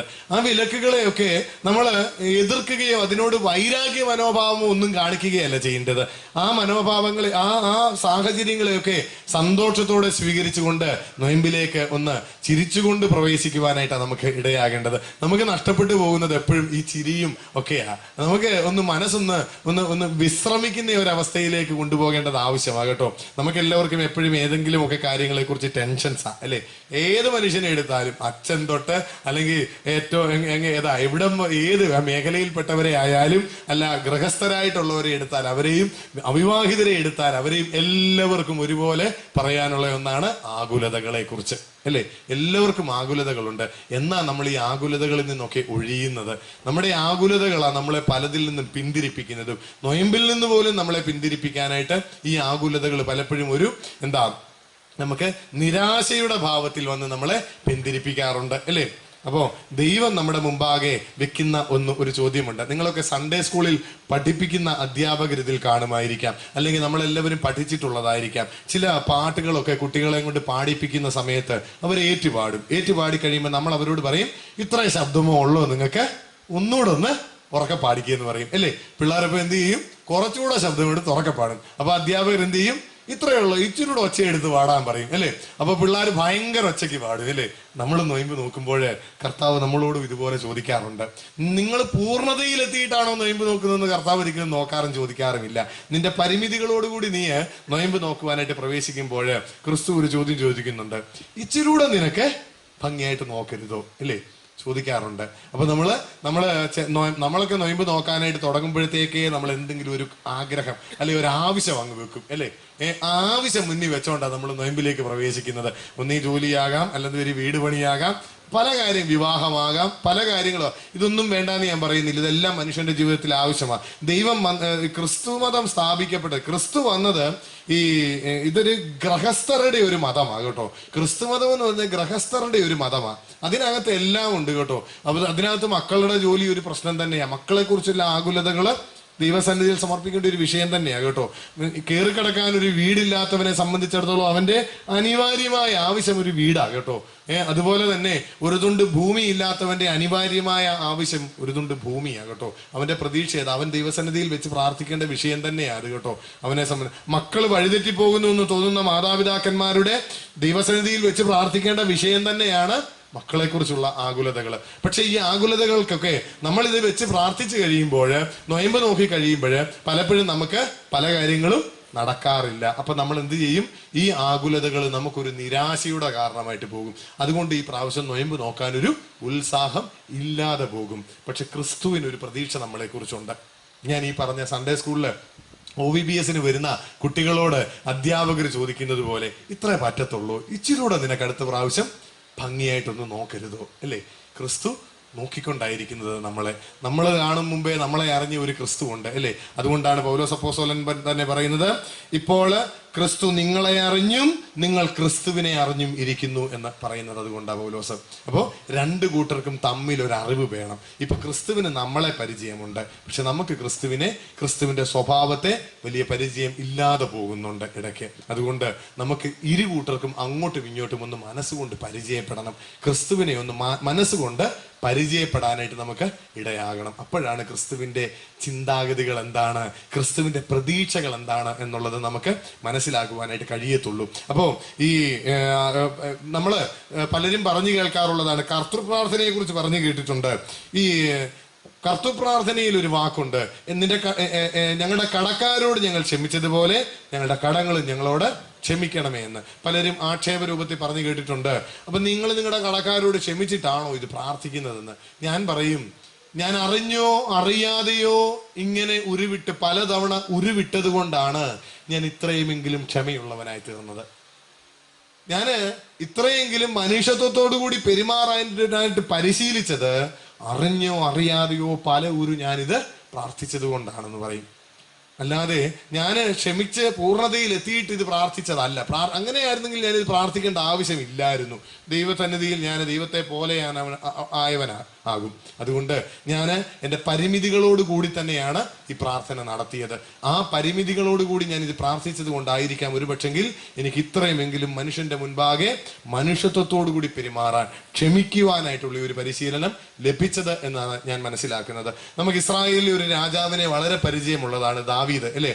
ഇസ്രായേലിന് സുശക്തമായ ഒരു രാഷ്ട്രം എന്ന സങ്കല്പത്തിലേക്ക് കൊണ്ടുവന്ന ആദ്യത്തെ രാജാവ, അല്ലേ? ശൗല് രാജാവായിട്ടുണ്ട്, പക്ഷെ അന്ന് യെരൂശലേം തലസ്ഥാനം ഒന്നും ആയിട്ട് ഒരു സാമ്രാജ്യം ഒന്നും ആയിട്ടില്ല അവര്. പക്ഷെ ദാവീദിന്റെ കാലത്താണ് ഒന്നുമില്ലാതിരുന്ന സാഹചര്യത്തിൽ നിന്ന് അവരെ ഒരു രാഷ്ട്രം എന്നുള്ള അവസ്ഥയിലേക്ക് ഇസ്രായേലിനെ കൊണ്ടുവരുന്നത്. അങ്ങനെ പ്രഗത്ഭനായ ഒരു രാജാവാണ്.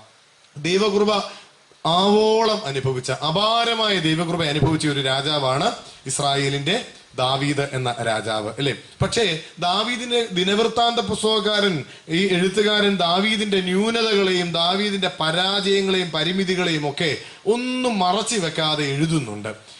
ഒരുപാട് തെറ്റുകൾ ജീവിതത്തിൽ വന്ന ഒരു മനുഷ്യനാ, ഒരുപാട് പരാജയങ്ങൾ ജീവിതത്തിൽ അനുഭവിച്ച ഒരു മനുഷ്യനാ. പക്ഷേ എങ്കിലും ദൈവകൃപ അപാരമായി അനുഭവിച്ച ഒരു രാജാവ്, ഒരു മനുഷ്യനാ ദാവീദ്. ദൈവം ഒരുപാട് സ്നേഹിച്ച ഒരു മനുഷ്യനാ ദാവീദ്. എന്തുകൊണ്ടാണ് ദൈവം ഇത്രയേറെ തെറ്റുകൾ ദാവീദിനുണ്ടായിരുന്നിട്ടും ദാവീദിനെ ഇത്രയും പൊതിഞ്ഞ് സംരക്ഷിച്ചതെന്ന് ചോദിച്ചാൽ ഞാൻ പറയും, ദാവീദിന്റെ പ്രാർത്ഥന തന്നെ അതിന് കാരണം. ദാവീദിന്റെ സങ്കീർത്തനമാണ് 25-ാം സങ്കീർത്തനം 7-ാമത്തെ വാക്യത്തിൽ ദാവീദിന്റെ ഒരു നല്ല പ്രാർത്ഥനയുണ്ട്. ദാവീദ് മധ്യവയസ്കനായിട്ട് പ്രാർത്ഥിക്കുന്ന ഒരു പ്രാർത്ഥനയാണ്. യഹോവേ, എൻ്റെ ചെറുപ്പകാലത്തെ പാപങ്ങളെയും എൻ്റെ ലംഘനങ്ങളെയും നീ ഓർത്തു വെക്കരുതേ.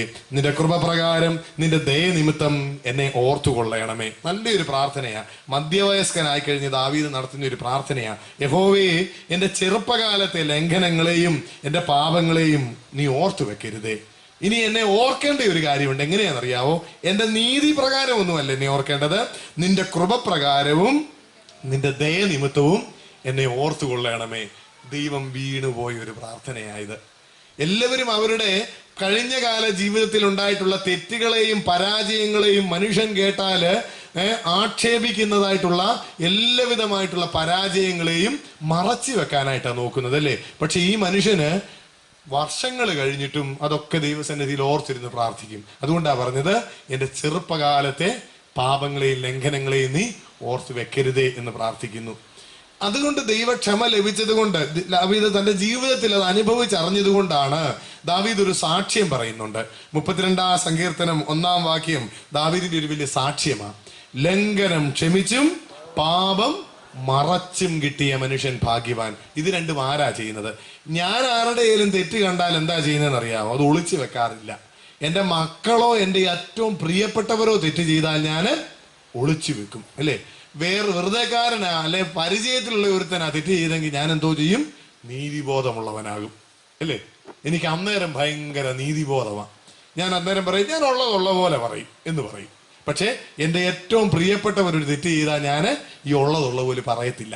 എല്ലാ മനുഷ്യരുടെ സ്വഭാവമാണ് അത് കേട്ടോ. എല്ലാവരും പറയും ഞാൻ ഉള്ളതുള്ള പോലെ പറയുന്നവനാണ്, ഞാൻ നേരെ പോവോ ഒന്നേ ഉള്ളൂ. അപ്പോഴും നെഞ്ചിൽ തൊട്ടുകൊണ്ടൊന്ന് ചിന്തിക്കേണ്ട ഒരു കാര്യമുണ്ട്. സ്വന്തത്തിന് ഒരു അബദ്ധം പറ്റുമ്പോൾ, സ്വന്തമായതിനൊരു തട്ടുകേട് പറ്റുമ്പോൾ ഞാൻ ഉള്ളതുള്ള പോലെ പറയാൻ ശ്രമിക്കുമോ? നമ്മൾ ഉത്തരവൊന്നും ചിലപ്പോൾ പറയുന്നവർ കാണാം. എങ്കിലും ഒന്ന് ദൈവസന്നിധിയിൽ പ്രാർത്ഥനയോടെ സ്വയം ഒന്ന് പരിശോധിക്കേണ്ട ഒരു ചോദ്യം ഞാനൊന്ന് ചോദിച്ചു എന്നേ ഉള്ളൂ. ഇവിടെ ദാവീദ് പറയുന്നു, ലംഘനം ക്ഷമിച്ചും പാപം മറച്ചും കിട്ടിയവൻ. ഇതാരാ ചെയ്യുന്നതെന്ന് അറിയാമോ? ദൈവമാണ്. ദാവീദ് തന്റെ ജീവിതത്തിൽ അനുഭവിച്ച ഒരു കാര്യമായത്. ദാവീദ് പറയുന്നു, ലംഘനം ക്ഷമിച്ചു, ദൈവം അത് ക്ഷമിച്ചു കളഞ്ഞു, ഇനി അത് ഓർക്കത്തില്ല. ദൈവം ഓർക്കാതിരുന്നു. അതുപോലെ വേറൊരു കാര്യം കൂടെ ദൈവം ചെയ്തു തന്നു, മറ്റാരും അറിയാതിരിക്കാനായിട്ടത് മറച്ചും വെച്ചു. ഇത് രണ്ടും ദൈവം എൻ്റെ ജീവിതത്തിൽ എനിക്ക് ചെയ്തു തന്നു. അങ്ങനെ ചെയ്ത് കിട്ടിയ മനുഷ്യൻ ഭാഗ്യവാൻ എന്ന് ദാവീദ് വലിയ സാക്ഷ്യമാണ് പറയുന്നത്. ഇസ്രായേലിന്റെ ദൈവസങ്കല്പം തന്നെ മാറ്റിമറിച്ച ഒരു മനുഷ്യനാ. ദൈവത്തിന് മാറ്റമൊന്നും ഉണ്ടാകുന്നില്ല, പക്ഷെ സങ്കല്പങ്ങൾക്ക് മാറ്റം ഉണ്ടാകും. ഇസ്രായേല് മരുഭൂമിയിലൂടെ ഒന്നുമില്ലാതെ ഊടാടി നടന്നപ്പോൾ അവന് മരുഭൂമിയിൽ വെച്ച് അവന് ഈ മണൽക്കാറ്റിൽ നിന്ന് രക്ഷപ്പെടാനായിട്ട് അവന് പാറകളുടെ വിള്ളലുകളിൽ കയറിയിരിക്കുമായിരുന്നു. അതുകൊണ്ട് അന്ന് അവന്റെ ഒരു ദൈവസങ്കല്പം എന്തായിരുന്നു എന്ന് ചോദിച്ചാൽ, അവൻ അവന്റെ മരണത്തിൽ നിന്ന്, മണൽക്കാറ്റിൽ നിന്ന് അവനെ രക്ഷിച്ചു തരുന്ന ഈ പാറയായിരുന്നതുകൊണ്ട് അവൻ ഈ പാറയോട് ദൈവത്തെ ഒന്ന് ഉപമിക്കും. എന്നിട്ട് അവൻ പ്രാർത്ഥിച്ചു, എൻ്റെ പാറയായ യഹോവേ എന്ന്. അതുപോലെ തന്നെ വലിയ നദികളും ഒന്നും ഇല്ലാതിരുന്ന മരുഭൂമിയിൽ അവന് നീരുറവകള് വല്ലപ്പോഴും കണ്ടു കിട്ടും. അപ്പോൾ അവൻ ആർത്തിയോടുകൂടി അവിടെ നിന്നും വെള്ളം കുടിക്കും, അല്ലേ? അവൻ എന്ത് ചെയ്തു? അവന്റെ ദാഹത്തെ ശമിപ്പിച്ച, അവന്റെ ജീവനെ നിലനിർത്തിയ, അവനെ സന്തോഷിപ്പിച്ച ഈ ചെറിയ ഉറവുകളെ ദൈവത്തോട് സാമ്യപ്പെടുത്തിയിട്ട് അവന്റെ ദൈവസങ്കല്പം അവൻ ഇങ്ങനെ പ്രാർത്ഥിച്ചു, എൻ്റെ ജീവജല പ്രവാഹമായ യഹോവേ എന്ന് പ്രാർത്ഥിച്ചു. ഈ സങ്കല്പങ്ങളൊക്കെ അങ്ങ് ഉയരുകയാണ്. ദാവീദിന്റെ കാലമായപ്പോഴത്തേക്ക് ഇസ്രായേലിന്റെ സങ്കല്പം മാറി ദൈവത്തെക്കുറിച്ചുള്ള. അവന് ഇപ്പോൾ ഇസ്രായേൽക്കാരുടെ ഒരു സാമ്രാജ്യമുണ്ട്. അവന് സ്വന്തം വീടുകളിൽ അവൻ സുരക്ഷിതരായിട്ട് കിടന്നുറങ്ങുന്നു. കാരണം രാജാവിന്റെ സൈന്യം വഴിയിലൂടെ അവന്റെ ജീവനെ സംരക്ഷിച്ച് ഇങ്ങനെ കാവലുണ്ട്. അതുകൊണ്ട് അവൻ ഭദ്രമായി സുരക്ഷിതനായി കിടന്നുറങ്ങുന്നുണ്ട്. അതുകൊണ്ട് ഈ സൈന്യത്തിന്റെ തലവൻ, അല്ലെ, ഇവരുടെ ജീവനെ സംരക്ഷിക്കുന്ന ഈ സൈന്യത്തെ ദൈവത്തോട് ഒന്ന് ഉപമിക്കുന്നു. എന്നിട്ട് അവൻ പ്രാർത്ഥിച്ചു, സൈന്യങ്ങളുടെ ദൈവമായ യഹോവേ എന്ന്. ഇസ്രായേലിലെ ഈ സങ്കല്പം തന്നെ ദൈവത്തെക്കുറിച്ച്, യഹോവയെ കുറിച്ചുള്ളത് മാറാൻ ഒരു കാരണം ഈ ദാവീദ. ഇത്രയേറെ തെറ്റുകളും കുറ്റങ്ങളും ഒക്കെ ഉണ്ടായിട്ടുള്ള മനുഷ്യനാണ്. പക്ഷെ അവന്റെ പ്രാർത്ഥന ദൈവസന്നിധിയിലേത് ശ്രേഷ്ഠമായിരുന്നുകൊണ്ട് ദൈവത്തെ പോലും പിടിച്ചു ഉലുത്തുവാനായിട്ട് ഉള്ള ശ്രേഷ്ഠമായ പ്രാർത്ഥനയായിരുന്നത് കൊണ്ട് ദാവീദിന് അവന്റെ ബലഹീനതകളും ദൈവം തുണ ചെയ്തു. അതുകൊണ്ട് വീണ്ടും ദാവീദിന്റെ വാർദ്ധക്യ കാലത്ത് ഒരു വലിയൊരു സാക്ഷ്യം പറയുകയാണ്, മക്കളെ വന്ന് എനിക്ക് ചെവി തരുവീൻ, യഹോവയെ കുറിച്ചുള്ള ഭക്തിയെ ഞാൻ നിങ്ങൾക്ക് ഉപദേശിച്ചു തരാം. ഒരു വലിയൊരു സാക്ഷ്യമാ. ജീവിതത്തിന്റെ ഒരുപാട് വഴികള് ഇങ്ങനെ കടന്നുപോയവനാ. വീണുപോകാവുന്ന അവസ്ഥകളുണ്ടായി, വീണുപോയി. പക്ഷേ യഹോവ കൈപിടിച്ചുയർത്തി. അല്ലേ? നീ എന്നെ വീഴുവാൻ തക്കവണ്ണം തള്ളിയെങ്കിലും യഹോവ എന്നെ ചേർത്ത് നിർത്തി എന്ന് വരെ പ്രാർത്ഥിച്ച മനുഷ്യനാ, എന്ന് വരെ പറഞ്ഞ മനുഷ്യനാ ദാവീദ്. അദ്ദേഹം പറയുക, ജീവിതത്തിന്റെ കാലങ്ങൾ കഴിഞ്ഞപ്പോൾ അദ്ദേഹം തന്റെ തലമുറയോട് പറയുകയാണ്, മക്കളെ വന്ന് എനിക്ക് ചെവി തരുവീൻ, യഹോവയെ കുറിച്ചുള്ള ഭക്തിയെ ഞാൻ നിങ്ങൾക്ക് ഉപദേശിച്ചു തരാം. ഇത്രമാത്രം ദൈവകൃപ ദാവീദിന്റെ ജീവിതത്തിൽ അനുഭവിക്കാൻ ഇടയായത് അവന്റെ ജീവിതത്തിൽ പരിമിതികളോ പരാജയങ്ങളോ തെറ്റുകളോ ഒന്നും ഇല്ലാതിരുന്നത് കൊണ്ടല്ല. അവന്റെ പരാജയങ്ങളിലും അത് തിരിച്ചറിഞ്ഞിട്ട് ദൈവസന്നിധിയിൽ നിലവിളിച്ച് കരഞ്ഞ് പ്രാർത്ഥിക്കാനുള്ള ഒരു മനസ്സുണ്ടായിരുന്നത് കൊണ്ടാണ്. അതുകൊണ്ട് ക്രിസ്തു നമ്മോടും ചോദിക്കുന്ന ഒരു ചോദ്യം ഇതാണ് ഈ നൊയമ്പില്: നിനക്ക് ഇത്രേ പറ്റത്തുള്ളൂ? നിനക്ക് ഇച്ചിരി കൂടെ ഒന്ന് തീഷ്ണതയോടുകൂടി ഉത്സാഹത്തോടുകൂടി ഈ നൊയമ്പിലേക്ക് ഒന്ന് പ്രവേശിക്കരുതോ? ചോദിക്കുകയാണ്. ഇത് നിനക്ക് വേണ്ടിയുള്ളതാണ്, പൂർണ്ണതയിൽ എത്തിയവന് വേണ്ടിയുള്ളവനല്ല. നിന്റെ പരിമിതികളെയൊക്കെ ഒന്ന് സ്നേഹിച്ച് ആ പരിമിതികളോടുകൂടി തന്നെ ദൈവസന്നിധിയിലേക്ക് വന്ന് ഒന്ന് നൊയമ്പ് നോക്കുവാനായിട്ട് നമുക്ക് ഇടയാകണം. അങ്ങനെ ഈ നൊയമ്പ് ഒരു പവിത്രീകരണത്തിന്റെ അവസ്ഥയിലേക്ക് നമ്മളെ കൊണ്ടുപോകണം. ഒന്ന് ചിന്തിച്ചു നോക്കിയാല് 5 വർഷത്തിന് മുമ്പുണ്ടായിരുന്ന എൻ്റെ സ്വഭാവമാണോ ഇന്ന് എനിക്കുള്ളത്? ഞാൻ പ്രതികരിക്കുന്നതിൻ്റെ ശൈലികള്, എൻ്റെ കോപത്തിന്റെ തീവ്രത, ഇതൊക്കെ 5 വർഷം മുമ്പുണ്ടായിരുന്ന രീതിയിലാണോ ഇന്ന് എനിക്കുള്ളത്? നമ്മളൊന്ന് ദൈവസന്നിധി ശാന്തമായിട്ട് ചിന്തിക്കേണ്ട ഒരു കാര്യമാണ് ഇത് കേട്ടോ. അന്ന് എൻ്റെ പ്രതികരണ ശൈലികളിൽ മാറ്റം വന്നിട്ടുണ്ടോ? എൻ്റെ കോപത്തിന്റെ തീവ്രതയ്ക്ക് എന്തെങ്കിലും അയവ് വന്നിട്ടുണ്ടോ? തീർച്ചയായും വന്നിട്ടുണ്ട്. ഞാൻ പോലും അറിയാതെ എന്നിൽ ഒരുപാട് രൂപാന്തരങ്ങൾ നടക്കുന്നുണ്ട്.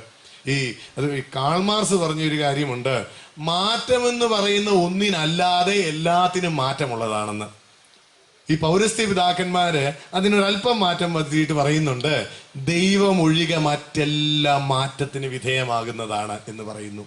അപ്പോ 2 കൂട്ടരും പറഞ്ഞതിനകത്ത് ഒന്നുണ്ട്, എല്ലാം മാറ്റത്തിന് വിധേയമാകും. അങ്ങനെയെങ്കിൽ തീർച്ചയായും ഞാനും മാറ്റത്തിന് ഞാൻ പോലും അറിയാതെ വിധേയനായിക്കൊണ്ടിരിക്കുകയാണ്. അതുകൊണ്ട് നമ്മളൊക്കെ കാണാറുള്ളതാണ്, ഈ വെള്ളച്ചാട്ടമൊക്കെ ഉള്ള സ്ഥലത്ത് ചെല്ലുമ്പോൾ താഴ്വാരങ്ങളിലുള്ള കല്ലുകള് ഉരുണ്ട് നല്ല മിനുസമുള്ളതായിരിക്കും, അല്ലേ?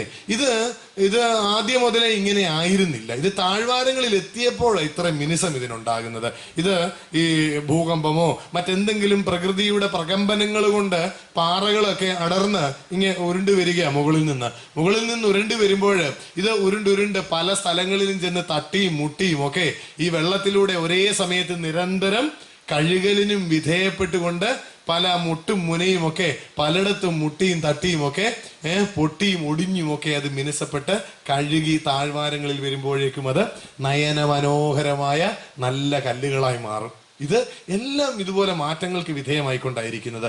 നമ്മൾ അതിനാ പറയുന്നത് പക്വത എന്ന് പറയും. പ്രായം ചില പക്വതകളെ നമുക്ക് നൽകാറുണ്ട്, കാലം ചില പക്വതകളെ നമുക്ക് നൽകാറുണ്ട്. പക്വത ഇല്ലാത്ത മനുഷ്യനായാലത് സ്വഭാവത്തിലെ വൈകല്യമായി മാറിപ്പോകും. അപ്പം ദൈവസന്നിധിയിൽ ചില മാറ്റങ്ങൾക്ക് വിധേയപ്പെട്ടുകൊണ്ടാണ് നമ്മൾ പോലും ഇരിക്കുന്നത്. അതുകൊണ്ട് നമുക്ക് ഒന്ന് നമ്മുടെ മനസ്സിനെയും ശരീരത്തെയും ഒക്കെ ഒന്ന് രൂപാന്തരപ്പെടുത്തിക്കൊണ്ട് പരിമിതികളോടുകൂടി ദൈവസന്നിധിയിൽ നമുക്ക് ഒന്ന് അടുക്കാം. ഈ നൊയമ്പ് പവിത്രമായിട്ട് നോക്കാനായിട്ട് നമുക്ക് ഇടയാകട്ടെ എന്ന് ആത്മാർത്ഥമായിട്ട് പ്രാർത്ഥിക്കുകയാണ്. മൂന്നാമത് ഒരു കാര്യം കൂടി ഒന്ന് നിങ്ങളുടെ മുമ്പിലേക്ക് വെക്കുകയാണ്. എന്താണ് ഈ നൊയമ്പിലൂടെ നമുക്ക് ലഭിക്കുന്ന നന്മ? ആത്യന്തികമായിട്ട് എന്താണ് നൊയമ്പിലൂടെ നമുക്ക് ലഭിക്കുന്നത്? അതുകൂടെ ഒന്ന് പറഞ്ഞുകൊണ്ട് ഞാൻ നിർത്തുകയാണ്. ആധ്യാത്മികമായ ഒരു ഉയർച്ചയാണ്, ആധ്യാത്മികമായ ഒരു വളർച്ചയാണ് നൊയമ്പിലൂടെ നമുക്ക് ലഭിക്കുന്നത്. ഭൗതികമായ വളർച്ചയുടെ ഒരു പ്രത്യേകതയുണ്ട് കേട്ടോ. ഭൗതികമായ വളർച്ച വളരും തോറും ഉയരും തോറും, സ്ഥാനങ്ങളിൽ ഉയരും തോറും സങ്കീർണതകൾ ഏറി വരുന്നതാ ഭൗതിക വളർച്ചയുടെ ഒരു പ്രത്യേകതയാ. ഒരു ഉദാഹരണം പറഞ്ഞാല്, നമുക്ക് ഇവിടെയുള്ള തഹസീൽദാരെ കാണാനായിട്ട് ഒന്ന് ആഗ്രഹമുണ്ട്. തഹസീൽദാരെ കാണാനായിട്ട് ആഗ്രഹിക്കുന്ന നമ്മള് അദ്ദേഹത്തെ കാണാനായിട്ട് ശ്രമിക്കുന്നതിൻ്റെ അതേ ഒരു ബുദ്ധിമുട്ടാണോ ജില്ലാ കളക്ടറെ കാണാനായിട്ടുള്ളത്? അതിലും സങ്കീർണതയുണ്ടല്ലേ? അതിനേക്കാളും സങ്കീർണതയാണ് ചീഫ് സെക്രട്ടറിയെ കാണാനായിട്ട് പോകണമെങ്കിൽ. അപ്പോൾ ഭൗതികതയിലെ ഉയർച്ചകള് സങ്കീർണതകൾ ഉണ്ടാക്കുന്നതാ. പക്ഷേ ആധ്യാത്മികതയിലെ ഉയർച്ചയുടെ പ്രത്യേകത എന്ന് പറയുന്നത് സങ്കീർണതകളെ എല്ലാം ഇല്ലാതാക്കുന്നത് ആധ്യാത്മികതയിലെ ഉയർച്ച. ക്രിസ്തുവിന്റെ ഒരു പ്രത്യേകത എന്തായിരുന്നു എന്ന് ചോദിച്ചാല്, ക്രിസ്തു എല്ലാവർക്കും അപ്രോച്ചബിൾ, ആക്സസിബിൾ ആയിരുന്നു. എല്ലാവർക്കും സമീപസ്ഥനായിരുന്നു. ഏത് സമയത്തും അല്ലേ, നമുക്ക് കാതോലിക്ക ബാവ തിരുമേനിയെ ഒന്ന് കാണണമെന്ന് വിചാരിച്ചാല് നമുക്ക് ഒന്നുകൂടെ ഒന്ന് ഇരുന്ന് ചിന്തിക്കണം അല്ലേ. അത് വികാരിയച്ഛനുമായിട്ടൊന്ന് പറയേണ്ടതായി വരും, അല്ലെങ്കിൽ നമുക്ക് പരിചയമുള്ള ആരെങ്കിലും അച്ഛന്മാരുമായിട്ടൊന്ന് സംസാരിക്കണം, അല്ലെങ്കിൽ ബാവാതിരുമേനിയുമായിട്ട് പരിചയമുള്ള ആരെങ്കിലുമായിട്ടൊക്കെ നമ്മളൊന്ന് ഇടപെടേണ്ടതായിട്ട് വരും, ഒക്കെയുണ്ട്. അത് ഏത് സ്ഥാനത്തിരിക്കും. എന്തിന് വികാരിയച്ഛനെ ഒന്ന് നമുക്ക് ഫോൺ ചെയ്യണമെന്നുണ്ടെങ്കിലും നമ്മൾ ഒന്നുകൂടെ ചിന്തിക്കും അല്ലേ. ഇപ്പൊ പ്രാർത്ഥനയുടെ സമയമായിരിക്കുമോ, ഇപ്പൊ ഭക്ഷണം കഴിക്കുന്ന സമയമായിരിക്കുമോ അല്ലേ, നമ്മളെല്ലാം ചിന്തിക്കാറുണ്ട്. യേശുക്രിസ്തുവിന്റെ ഒരു പ്രത്യേകത എന്ന് പറയുന്നത് എല്ലാവർക്കും ഏത് സമയത്തും അപ്രോച്ചബിൾ ആയിരുന്നു, ആക്സസിബിൾ ആയിരുന്നു. ആർക്കും ഏത് സമയത്തും ക്രിസ്തു അവൈലബിൾ ആയിരുന്നു. ഇത് ക്രിസ്തുവിന്റെ ഒരു വലിയ പ്രത്യേകതയായിരുന്നു. സങ്കീർണതകളില്ലാത്ത ഒരവസ്ഥയിലേക്ക് മാറ്റപ്പെടുകയാണ്. ഇത് ആധ്യാത്മികതയിലെ വളർച്ചയുടെ ഒരു പ്രത്യേകത എന്ന് പറയുന്നത്. നമുക്ക് സുവിശേഷങ്ങള് വായിക്കുമ്പോൾ നമുക്ക് ഒരുപാട് ചോദ്യങ്ങൾ കാണാനൊക്കുന്നുണ്ട് അല്ലേ. സുവിശേഷങ്ങളിൽ ഒത്തിരി ചോദ്യങ്ങളുണ്ട്. ഈ ചോദ്യങ്ങളുടെ ഒരു പ്രത്യേകത എന്ന് പറയുന്നത് ചോദ്യങ്ങൾക്ക് ഉത്തരങ്ങൾ അനിവാര്യമാണ്. ചോദ്യങ്ങൾക്ക് ഉത്തരങ്ങൾ ആവശ്യമാണ്, അനിവാര്യമായിരിക്കുന്ന ഒന്നാ. ചോദ്യങ്ങൾക്ക് ചിലപ്പോൾ ഈ അധ്യാപകരൊക്കെ ഒരു പിടിവാശിയുണ്ട്. നമ്മളൊക്കെ ഒത്തിരി തല്ലുകൊണ്ടിട്ടുള്ളതാ. അധ്യാപകർ ഒരു ഉത്തരം മനസ്സിൽ കണ്ടിട്ടുണ്ട്, ആ ഉത്തരം പറയാനായിട്ട് അവർ ചില ചോദ്യങ്ങൾ ചോദിക്കും. അവരുടെ മനസ്സിലുള്ള ഉത്തരമല്ലാതെ വേറെ ഏത് ഉത്തരം പറഞ്ഞാലും അവർ തെറ്റാന്ന് പറയും, പിടിച്ച് തല്ലുകയും ചെയ്യും അല്ലേ. അതാ ഒരു പ്രത്യേകത. ഈ കൗടില്യനെ നമുക്ക് പരിചയമുള്ള ആളാ. ചിലർക്കെങ്കിലും ആ പേര് വലിയ പരിചയമില്ലെങ്കിൽ ചാണക്യൻ എന്ന പേര് എല്ലാവർക്കും അറിയാവുന്നതാ. അർത്ഥശാസ്ത്രം എഴുതിയതാ. അതുപോലെ വലിയൊരു എക്കോണമിസ്റ്റാ അദ്ദേഹം അതുപോലെ രാജനീതി, അതുപോലെ രാജതന്ത്രം ഒക്കെ എഴുതിയിട്ടുള്ളയാളാ. അദ്ദേഹം ഒരു കമന്റ് പറയുന്നുണ്ട്, നമ്മളൊക്കെ ആരാ ഈ മിടുക്കൻ എന്ന് പറയുന്നത്, കേമൻ അല്ലെങ്കിൽ നമ്മൾ സമർത്ഥൻ എന്ന് പറയുന്നത് ആരെയാ? നല്ല ഉത്തരങ്ങൾ പറയുന്നവനെയാ സമർത്ഥൻ എന്ന് നമ്മളൊക്കെ പറയാറുണ്ട് അല്ലേ. പക്ഷെ കൗടില്യൻ പറയുന്നത് നല്ല ചോദ്യങ്ങൾ ചോദിക്കുന്നവനാ സമർത്ഥൻ എന്ന അദ്ദേഹം പറയുന്നത് കൊണ്ട് അതിനകത്ത് എന്തെങ്കിലും അർത്ഥമുള്ള കാര്യമാകാനാ സാധ്യതയുള്ളത്. വേദപുസ്തകത്തിൽ ഒത്തിരി ചോദ്യങ്ങളുണ്ട്, ചോദ്യങ്ങൾക്കൊക്കെ ഉത്തരങ്ങളും ഉണ്ട് അല്ലേ. ഒരു ചോദ്യങ്ങൾക്ക് ഒരു ഉത്തരമേ ഉള്ളോ? അല്ല, ചോദ്യങ്ങൾക്ക് പല ഉത്തരങ്ങളുണ്ട്. ചോദ്യങ്ങൾക്ക് ഒരു മറുചോദ്യം ചിലപ്പം ഉത്തരമാണ്, അനിവാര്യമായ ഉത്തരമാണ്. വേദപുസ്തകത്തിൽ നമ്മൾ കാണുന്നുണ്ട്, സന്നദ്ധി സംഘത്തിലെ ആളുകൾ കുറെ പരീശന്മാരെ യേശുവിന്റെ അടുക്കലേക്ക് വിട്ടിട്ട് അവനോടൊരു ചോദ്യം ചോദിച്ചു. ഞങ്ങളെ അയച്ചവരോട് ഞങ്ങൾക്ക് ഉത്തരം പറയേണ്ടതിന് ഞങ്ങൾ നിന്നോട് ചോദിക്കുകയാണെന്നും ചോദിച്ചു, ഈ അധികാരം നിനക്ക് തന്നത് ആര് എന്ന് ഞങ്ങളോട് പറയുക. ഞങ്ങളെ വിട്ടവരോട് ഞങ്ങൾക്ക് പറയേണ്ടത്, അതുകൊണ്ട് ഈ ചോദ്യത്തിന് ഉത്തരം പറയാൻ പറഞ്ഞു. യേശു ഉത്തരം പറഞ്ഞു. എന്താണ്? ഒരു മറുചോദ്യമാണ് ചോദിച്ചത് അല്ലേ. എന്താ? ഞാനൊരു ചോദ്യം ചോദിക്കുന്നു, യോഹന്നാന്റെ സ്നാനം സ്വർഗത്തിൽ നിന്നോ ഭൂമിയിൽ നിന്നോ? യേശു ഈ ചോദ്യത്തിന് ഒരു മറുചോദ്യമാണ് ഉത്തരമായിട്ട് കൊടുത്തത്. പിന്നെ ആർക്കും ഒരു തർക്കവും ഇല്ല, അവര് പിന്നെ ചോദ്യവുമില്ല, അവര് തിരിച്ചുപോയി അല്ലേ. അതുപോലെ തന്നെ യോഹന്നാന്റെ സുവിശേഷം വായിക്കുമ്പോൾ കാണുന്നുണ്ട്, യേശുവിനോട് പീലാത്തോസ് ഒരു ചോദ്യം ചോദിച്ചു. ചോദ്യം ഇതായിരുന്നു, സത്യമെന്നാൽ എന്താണ്? സുവിശേഷകൻ പറയുന്നു, യേശു ഒരു ഉത്തരവും പറഞ്ഞില്ല എന്ന്. ചില ചോദ്യങ്ങൾക്ക് മൗനം ഒരു നല്ല ഉത്തരമാണ്. ചില സാഹചര്യങ്ങളിൽ മൗനം നമ്മുടെ വ്യക്തിത്വത്തെ നഷ്ടപ്പെടുത്താതിരിക്കാനായിട്ട് നമ്മളെ പരിപാലിക്കുന്ന ഒരു ഉത്തരമാണ് കേട്ടോ. ചില ചോദ്യങ്ങൾക്ക് മൗനം ഒരു നല്ല ഉത്തരമാണ്. അതുപോലെ തന്നെ ചോദ്യങ്ങൾക്ക് കൗണ്ടർ ഉത്തരങ്ങൾ വരാറുണ്ട്. യേശുക്രിസ്തുവിന്റെ അടുക്കൽ ശിഷ്യന്മാര് വന്നിട്ടൊരു ചോദ്യം ചോദിച്ചു, സ്വർഗരാജ്യത്തിൽ ഏറ്റവും വലിയവൻ ആര് എന്നൊരു ചോദ്യം ചോദിച്ചു.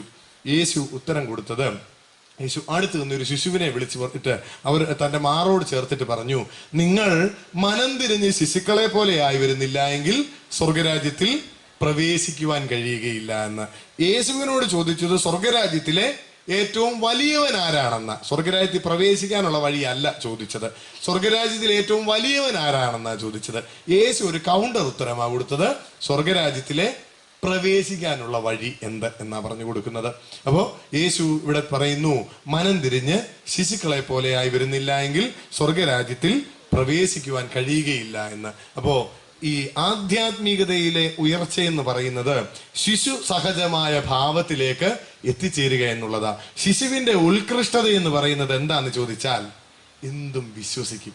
അതിന്റെ അപ്പനും അമ്മയും അതിനോട് എന്തു പറഞ്ഞാലും ഒരു കുഞ്ഞ് വിശ്വസിക്കും. അതൊരു ദൈവിക ഭാവമാകട്ടോ. അത് കുടിലതകളില്ലാത്ത, വഞ്ചനയും ചതിയും അറിയാത്ത ഒരു ഭാവമാണ്. അത് ആത്മാർത്ഥമായിട്ട് കണ്ടുകൊണ്ടിരിക്കുന്നവര് എന്ത് പറഞ്ഞാലും വിശ്വസിക്കും എന്നുള്ളത്. ക്രിസ്തുവിന്റെ ഭാവവും ഇത് തന്നെയായിരുന്നു.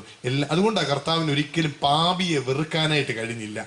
പാപത്തെ ക്രിസ്തു വെറുത്തപ്പോഴും അത് ചെയ്ത മനുഷ്യനെ ഒരിക്കലും ക്രിസ്തു വെറുത്തിട്ടില്ല. അനുദപിച്ച് വന്നപ്പോഴൊക്കെ ക്രിസ്തു അവനെ ചേർത്ത് നിർത്തുകയാണ് ചെയ്തിട്ടുള്ളത്. ഇത് ശിശുവിൻ്റെ ഒരു ഭാവമാണ്, എന്തും വിശ്വസിക്കുന്ന ഒരു ഉത്കൃഷ്ട മനോഭാവം. ഇത് ഒരു ഉദാഹരണം പറഞ്ഞാൽ, നമ്മളൊക്കെ പറഞ്ഞു കേട്ടിട്ടുണ്ട്, കൊച്ചു കുഞ്ഞുങ്ങള് ഉറങ്ങുന്ന സമയത്ത് അവര് ചിരിക്കും അല്ലേ? പ്രായമുള്ളവർ പറയും. അതുപോലെ ഇങ്ങനെ കൈയും കാലും ഒക്കെ ഇട്ട് ഇങ്ങനെ ഓരോ ആംഗ്യം കാണിക്കും. അപ്പൊ പ്രായമുള്ളവർ പറഞ്ഞു കേട്ടിട്ടുണ്ട്, എന്താ, കുഞ്ഞുങ്ങള് മാലാഖമാരോടുകൂടെ കളിക്കുകയാണ് എന്ന് പറയും. ശിശുവിന്റെ സഹജമായ സ്വഭാവത്തിന്റെ ഒരു പ്രത്യേകത, ഒരു വലിയൊരു വരവെന്ന് പറയുന്നത് മാലാഖമാരെ കാണാൻ കഴിയുന്ന ഒന്നാ. ഈ മാലാഖമാരെ കണ്ടതായിട്ട് പരിമള തിരുമേനി കണ്ടതായിട്ട് പറയുന്നുണ്ട്, മാലാഖമാരോട് സംസാരിച്ചതായിട്ട്. അത് കഴിഞ്ഞിട്ട് മാലാഖമാരുമായിട്ട് സംസാരിച്ചു എന്ന് പറയുന്ന ഒരു വ്യക്തി മലങ്കരയിലുള്ളത് പരിശുദ്ധനായ ഗീവർഗീസ് ദ്വിതീയൻ ബാവായ. അദ്ദേഹം പറയുന്നുണ്ട്, കുണ്ടറ സെമിനാരി സന്ധ്യ നമസ്കാരം നടത്തിയിട്ട് നടക്കുന്ന സമയത്ത് അദ്ദേഹം കൂടെയുള്ള ഷമ്മാശനോട് പറയുന്നുണ്ട്, എടോ മാലാഖമാര് തമ്മിൽ സംസാരിക്കുന്നത് ഞാൻ കേൾക്കുന്നുണ്ട് എന്ന് പറയുന്നുണ്ട്. അപ്പൊ മാലാഖമാരുടെ സംസാരം കേൾക്കുവാൻ, അവരുമായി സംസാരിക്കുവാനായിട്ട് കഴിയുന്ന ഒരു അവസ്ഥയുണ്ട്. അത് ശിശു സഹജമായ ഒരു ഭാവമാണ്. ആ ഒരു ഭാവം ഉയർന്ന ഒരു ആധ്യാത്മിക ദർശനം തന്നെയാണ്. ആ ഭാവത്തിലേക്കുള്ള ഒരു യാത്ര അനിവാര്യമാണ്. അതാ നമുക്ക് ലഭിക്കുന്നത് ഈ നൊയമ്പിലൂടെ കിട്ടുന്ന ഒരു വലിയ വരദാനം എന്ന് പറയുന്നത്. ഒരിക്കലും ഒരു സൺഡേ സ്കൂളില്, നമ്മളൊക്കെ സൺഡേ സ്കൂളിന്റെ ഒരു നിയതമായ ഒരു രീതിയുണ്ടല്ലോ. സൺഡേ സ്കൂൾ തുടങ്ങുന്നതിന് തൊട്ട് മുമ്പേ ഒരു പൊതു ക്ലാസ് ഉണ്ട് അല്ലേ? പൊതു ക്ലാസ്സിൽ എല്ലാ ക്ലാസ്സിലെ കുട്ടികളോട് ഒരുമിച്ചിരിക്കും. ഒരു അധ്യാപകൻ ചില പൊതുവായ കാര്യങ്ങൾ പറയും. അങ്ങനെ ഒരു സൺഡേ സ്കൂളിലെ പൊതു ക്ലാസ്സിൽ ഒരു അധ്യാപകൻ ഒരു ചോദ്യം ചോദിച്ചു, വൃക്ഷങ്ങളൊക്കെ എങ്ങോട്ടാണ് വളരുന്നത്? വൃക്ഷങ്ങളൊക്കെ എങ്ങോട്ടാണ് വളരുന്നത്? ഒരു ചോദ്യം ചോദിച്ചു. അപ്പൊ ഏറ്റവും മുതിർന്ന ക്ലാസ്സിലെ കുട്ടി എണീറ്റേച്ച് പറഞ്ഞു, വൃക്ഷങ്ങൾ സൂര്യപ്രകാശത്തെ ലക്ഷ്യമിട്ടുകൊണ്ടാണ് വളരുന്നത് എന്ന് പറഞ്ഞു. ശരിയാണ് അല്ലേ? അത് ശാസ്ത്രമാണ്. വൃക്ഷങ്ങൾ സൂര്യപ്രകാശത്തെ ലക്ഷ്യമിട്ടുകൊണ്ട് വളരും, അത് ശാസ്ത്രമാണ്. ഇനി അത് കഴിഞ്ഞിട്ട് അധ്യാപകൻ ചോദിച്ചു, വേറെ ഉത്തരങ്ങൾ എന്തെങ്കിലും ഉണ്ടോ? അതിനും കൊച്ചു ക്ലാസ്സിലുള്ള ഒരു കുട്ടി എഴുന്നേറ്റ് പറഞ്ഞു, വൃക്ഷങ്ങളൊക്കെ മുകളിലോട്ടാ വളരുന്നത് എന്ന് പറഞ്ഞു. അതും ശരി ഉത്തരമാണ് അല്ലേ? വൃക്ഷങ്ങളൊക്കെ മുകളിലേക്കാ വളരുന്നത്. അത് പൂർണ്ണമായും ശാസ്ത്രം എന്ന് പറയുന്നതിനേക്കാൾ ഉപരി അത് ഒരു ലോജിക്ക. വൃക്ഷങ്ങൾ മുകളിലോട്ടാ വളരുന്നത്. അത് കഴിഞ്ഞിട്ട് വീണ്ടും അധ്യാപകൻ ചോദിച്ചു, ഇനിയും ഉത്തരങ്ങൾ എന്തെങ്കിലും ഉണ്ടോ എന്ന്. അപ്പോഴേ ഏറ്റവും കൊച്ചു ക്ലാസ്സിലെ ഒരു കൊച്ചു കുഞ്ഞെണ്ണീറ്റിട്ട് പറഞ്ഞു, വൃക്ഷങ്ങളൊക്കെ സ്വർഗത്തിലോട്ടാണ് വളരുന്നത് എന്ന് അല്ലേ? നമ്മളൊക്കെ ഇപ്പം മേളിലോട്ട് നോക്കിയ ചാരലും സ്വർഗമായത് എന്ന് പറയാറുണ്ടോ? നമ്മളെല്ലാം പറയുന്ന ആകാശം എന്ന് വേണമെങ്കിൽ പറയും അല്ലേ?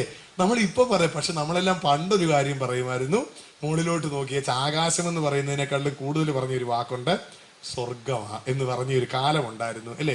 അതൊക്കെ അങ്ങ് മാറി. ശാസ്ത്രം നമ്മുടെ മനസ്സിൽ വന്നു കഴിഞ്ഞപ്പോൾ ആദ്യം ലോജിക്ക് വന്നു കഴിഞ്ഞ് ശാസ്ത്രം നമ്മുടെ മനസ്സിലേക്ക് വന്നു. പിന്നെ നമ്മൾ സ്വർഗം എന്ന് പറഞ്ഞ് കണ്ടിരുന്നത് നമ്മൾ ആ പേര് മാറ്റി ആകാശം എന്നാക്കി അല്ലേ? വേണേ വല്ല കൊച്ചു പിള്ളേരുടെ എടുക്ക പറയും, ആരും കേൾക്കാതെ, മോനെ സ്വർഗമാ കണ്ടോ എന്ന് വേണേ ആരും കേൾക്കാതെ വേണേ പറയും അല്ലേ? നമ്മളല്ലാതെ അത് പരസ്യമായിട്ട് പറയാറില്ല. ഈ കൊച്ചു കുഞ്ഞു പറഞ്ഞു, വൃക്ഷങ്ങളൊക്കെ വളരുന്നത് സ്വർഗത്തിലോട്ടാണ് എന്ന് പറഞ്ഞു അല്ലേ? അപ്പോ ഇത് ലോജിക്കല്ല. ഇതെന്താന്ന് ചോദിച്ചാല് ഇതൊരു ക്രിസ്തുവിന്റെ ഭാവമാ ഈ പറയുന്നത്, ക്രിസ്തുവിന്റെ മനസ്സാ ഈ പറയുന്നത്. എല്ലാം സ്വർഗത്തിലേക്ക് വളരുകയാ, എല്ലാത്തിനും ഒരു വളർച്ചയുണ്ട്. ഈ മാറ്റങ്ങളെല്ലാം പോകുന്നത് സ്വർഗത്തെ ലക്ഷ്യമിട്ടുകൊണ്ടാ. എല്ലാം വളരുന്നു, ഞാനും വളരുന്നു, നാം എല്ലാവരും വളരുകയാണ്. എവിടേക്ക് വളരുന്നു? സ്വർഗത്തിലേക്ക് വളരുന്നു. ഇതൊരു നല്ല ഭാവമാണ്. അപ്പോൾ അതുകൊണ്ട് പൗലോസ് അപ്പോസ്തലൻ കൊരിന്ത്യർക്ക് എഴുതിയ 1-ാം ലേഖനം 2-ാം അധ്യായത്തിന്റെ 16-ാം വാക്യത്തിൽ ഇത് തന്നെ പറഞ്ഞു തരുന്നുണ്ട്, നാമോ ക്രിസ്തുവിന്റെ മനസ്സുള്ളവരാകുന്നു.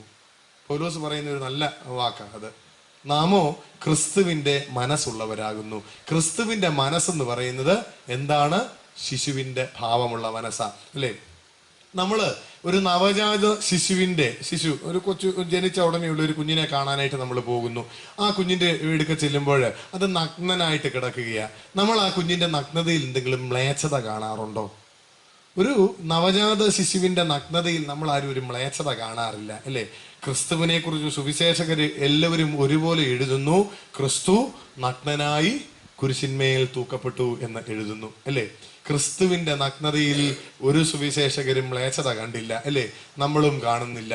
എന്താന്ന് ചോദിച്ചാൽ, ക്രിസ്തുവിന്റെ നഗ്നതയ്ക്ക് ഒരു നവജാത ശിശുവിന്റെ നഗ്നതയുടെ പവിത്രതയാ സുവിശേഷകര് കണ്ടതും ക്രിസ്ത്യാനി കണ്ടതും, അല്ലേ? എന്ന് പറഞ്ഞാൽ ക്രിസ്തുവിന്റെ മനസ്സ്, ക്രിസ്തുവിന്റെ ഭാവം എന്ന് പറയുന്നത് ഒരു ശിശുവിന്റെ മനസ്സാണ്, ശിശുവിന്റെ ഭാവമാണ്. കർത്താവ് പറയുന്നു, നിങ്ങളൊക്കെ ഒത്തിരി വളർന്നു, അല്ലേ? ഈ പുറന്തോടുകളൊക്കെ ഒന്ന് പൊട്ടിക്കണം. ഈ പുറന്തോടുകളൊക്കെ ഒന്ന് പൊട്ടിച്ചിട്ട് അതിൻ്റെ തനതായ ഒരു ഭാവത്തിലേക്ക് എത്തണം, അല്ലേ? ക്രിസ്തുവിനോട് തന്മയീഭവിക്കുന്ന ഒരു അവസ്ഥയുണ്ട്. നമ്മളതിനെ എന്താ പറയുന്നത്? എമ്പതി എന്നൊക്കെ പറയുമല്ലോ, തന്മയീഭാവം. ആ ഒരവസ്ഥയിലേക്ക് എത്തിച്ചേരണം. എങ്കിലേ ക്രിസ്തുവിന്റെ മനസ്സുള്ളവരായി തീരുകയുള്ളൂ. അവിടെയാണ് നമുക്ക് നോക്കുന്നതെല്ലാം ക്രിസ്തുവിന്റെ കണ്ണിലൂടെ കാണാനായിട്ട് കഴിയുകയുള്ളൂ. പറയാൻ വായി തുറക്കുമ്പോൾ ക്രിസ്തുവിന് നിരക്കാത്തതൊന്നും നമ്മുടെ വായിൽ വരാതിരിക്കത്തുള്ളൂ, അല്ലേ? എല്ലാത്തിനെയും ഏത് കണ്ടാലും ക്രിസ്തുവിന്റെ മുഖത്തോട് ചേർത്ത് നിർത്തി കാണുവാനായിട്ട് കഴിയുന്ന ഒരവസ്ഥ. ഈ ഒരവസ്ഥയാണ് നൊയമ്പിലൂടെ നമുക്ക് ലഭിക്കുന്ന ആത്യന്തിക ഫലം എന്ന് പറയുന്നത്. ഈ ഫലം പ്രാപിക്കുവാനായിട്ടാണ് നമ്മൾ ഈ 50 ദിവസത്തെ ഉപവാസം, നൊയമ്പ് നോൽക്കുന്നത്. എങ്കിൽ നമുക്ക് നമ്മുടെ ജീവിതത്തിൽ ഈ കാര്യങ്ങളെ ഒന്ന് സ്വായത്തമാക്കാനായിട്ട് ഒരു ശ്രമം നടക്കാം.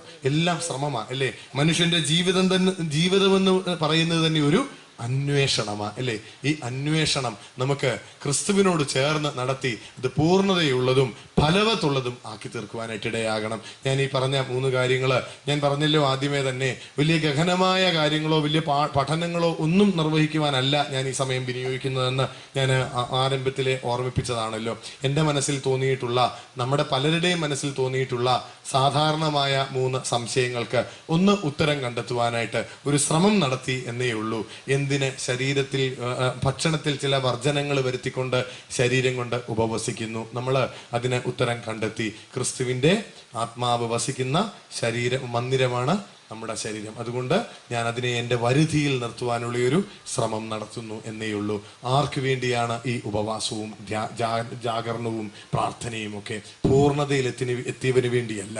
എന്നെ പോലെ പരിമിതിയുള്ളവനും പാപവും കുറ്റവും കുറവും ഉണ്ടെന്ന് ബോധ്യമുള്ളവന് വേണ്ടിയുള്ളതാണ് ഉപവാസവും പ്രാർത്ഥനയും ജാഗരണവും ഒക്കെ. അതുപോലെ എനിക്ക് എന്താണ് ഈ നൊയമ്പിലൂടെ ലഭിക്കുന്ന ആത്യന്തിക ഫലം? ക്രിസ്തുവിൻ്റെ ഭാവം, ഒരു ശിശുവിൻ്റേതുപോലെയുള്ള നിർമ്മലമായ ഒരു ഭാവം. എന്തും വിശ്വസിക്കുന്ന, എന്നോട് ചേർന്ന് നിൽക്കുന്ന ക്രിസ്തുവിനെ ഒരു അപ്പനെയും അമ്മയെയും പോലെ കാണുവാനായിട്ടും അവൻ പറയുന്നത് എന്തും മനസ്സ് തുറന്ന് വിശ്വസിക്കുവാനുമുള്ള ഒരു ഉയർന്ന ആത്മീക അവസ്ഥ. ഇതാണ് എനിക്ക് ലഭിക്കുന്നത്. അവിടെയാണ് ഉണ്ടാകട്ടെ എന്ന് പറയുമ്പോൾ ഉണ്ടാകും. നീ സൗഖ്യമാകണമെന്ന് ഞാൻ ഉത്കൃഷ്ടമായ ആഗ്രഹത്തോടു കൂടി പ്രാർത്ഥിക്കുമ്പോൾ സൗഖ്യമുണ്ടാകും. ഞാൻ ആഗ്രഹിക്കുന്നത് എന്തും ക്രിസ്തു മാനിക്കുന്ന ഒരു അവസ്ഥ, അവിടെ എത്തിച്ചേരുന്നത്. ആ അവസ്ഥയിലേക്ക് എത്തിച്ചേരുവാനായിട്ട് ഈ നൊയമ്പ് നമുക്ക്, ഈ യാത്ര നമുക്ക് ഒരു മുഖാന്തരമാകട്ടെ എന്ന് ആത്മാർത്ഥമായിട്ട് പ്രാർത്ഥിക്കുന്നു. ഇത്രയും സമയം എന്നെ ശ്രവിച്ചിരുന്ന നിങ്ങളെല്ലാവരോടുമുള്ള നന്ദി ഞാൻ അറിയിക്കട്ടെ. അതുപോലെ ഇതിലേക്ക് എന്നെ വിളിച്ച ബഹുമാനപ്പെട്ട വൈദിക ശ്രേഷ്ഠരോടും അതുപോലെ ഈ സൺഡേ സ്കൂളിന്റെ ചുമതലക്കാരോടും അതുപോലെ മഞ്ഞനാംകുഴിയിലെ ഭാഗ്യസ്മരണാർഹനായ തിരുമേനിയുടെ ജ്യേഷ്ഠനാണ് എന്നെ അച്ഛൻ പറഞ്ഞിട്ട് വിളിക്കുന്നത്. അദ്ദേഹത്തെയും ഈ സമയത്ത് ഞാൻ ഓർക്കുന്നു. എല്ലാവരോടുമുള്ള നന്ദി ഈ സമയത്ത് അർപ്പിച്ചുകൊണ്ട് എൻ്റെ വാക്കുകളെ ഞാൻ നിർത്തട്ടെ. ദൈവം നിങ്ങളെയും എന്നെയും അനുഗ്രഹിക്കട്ടെ.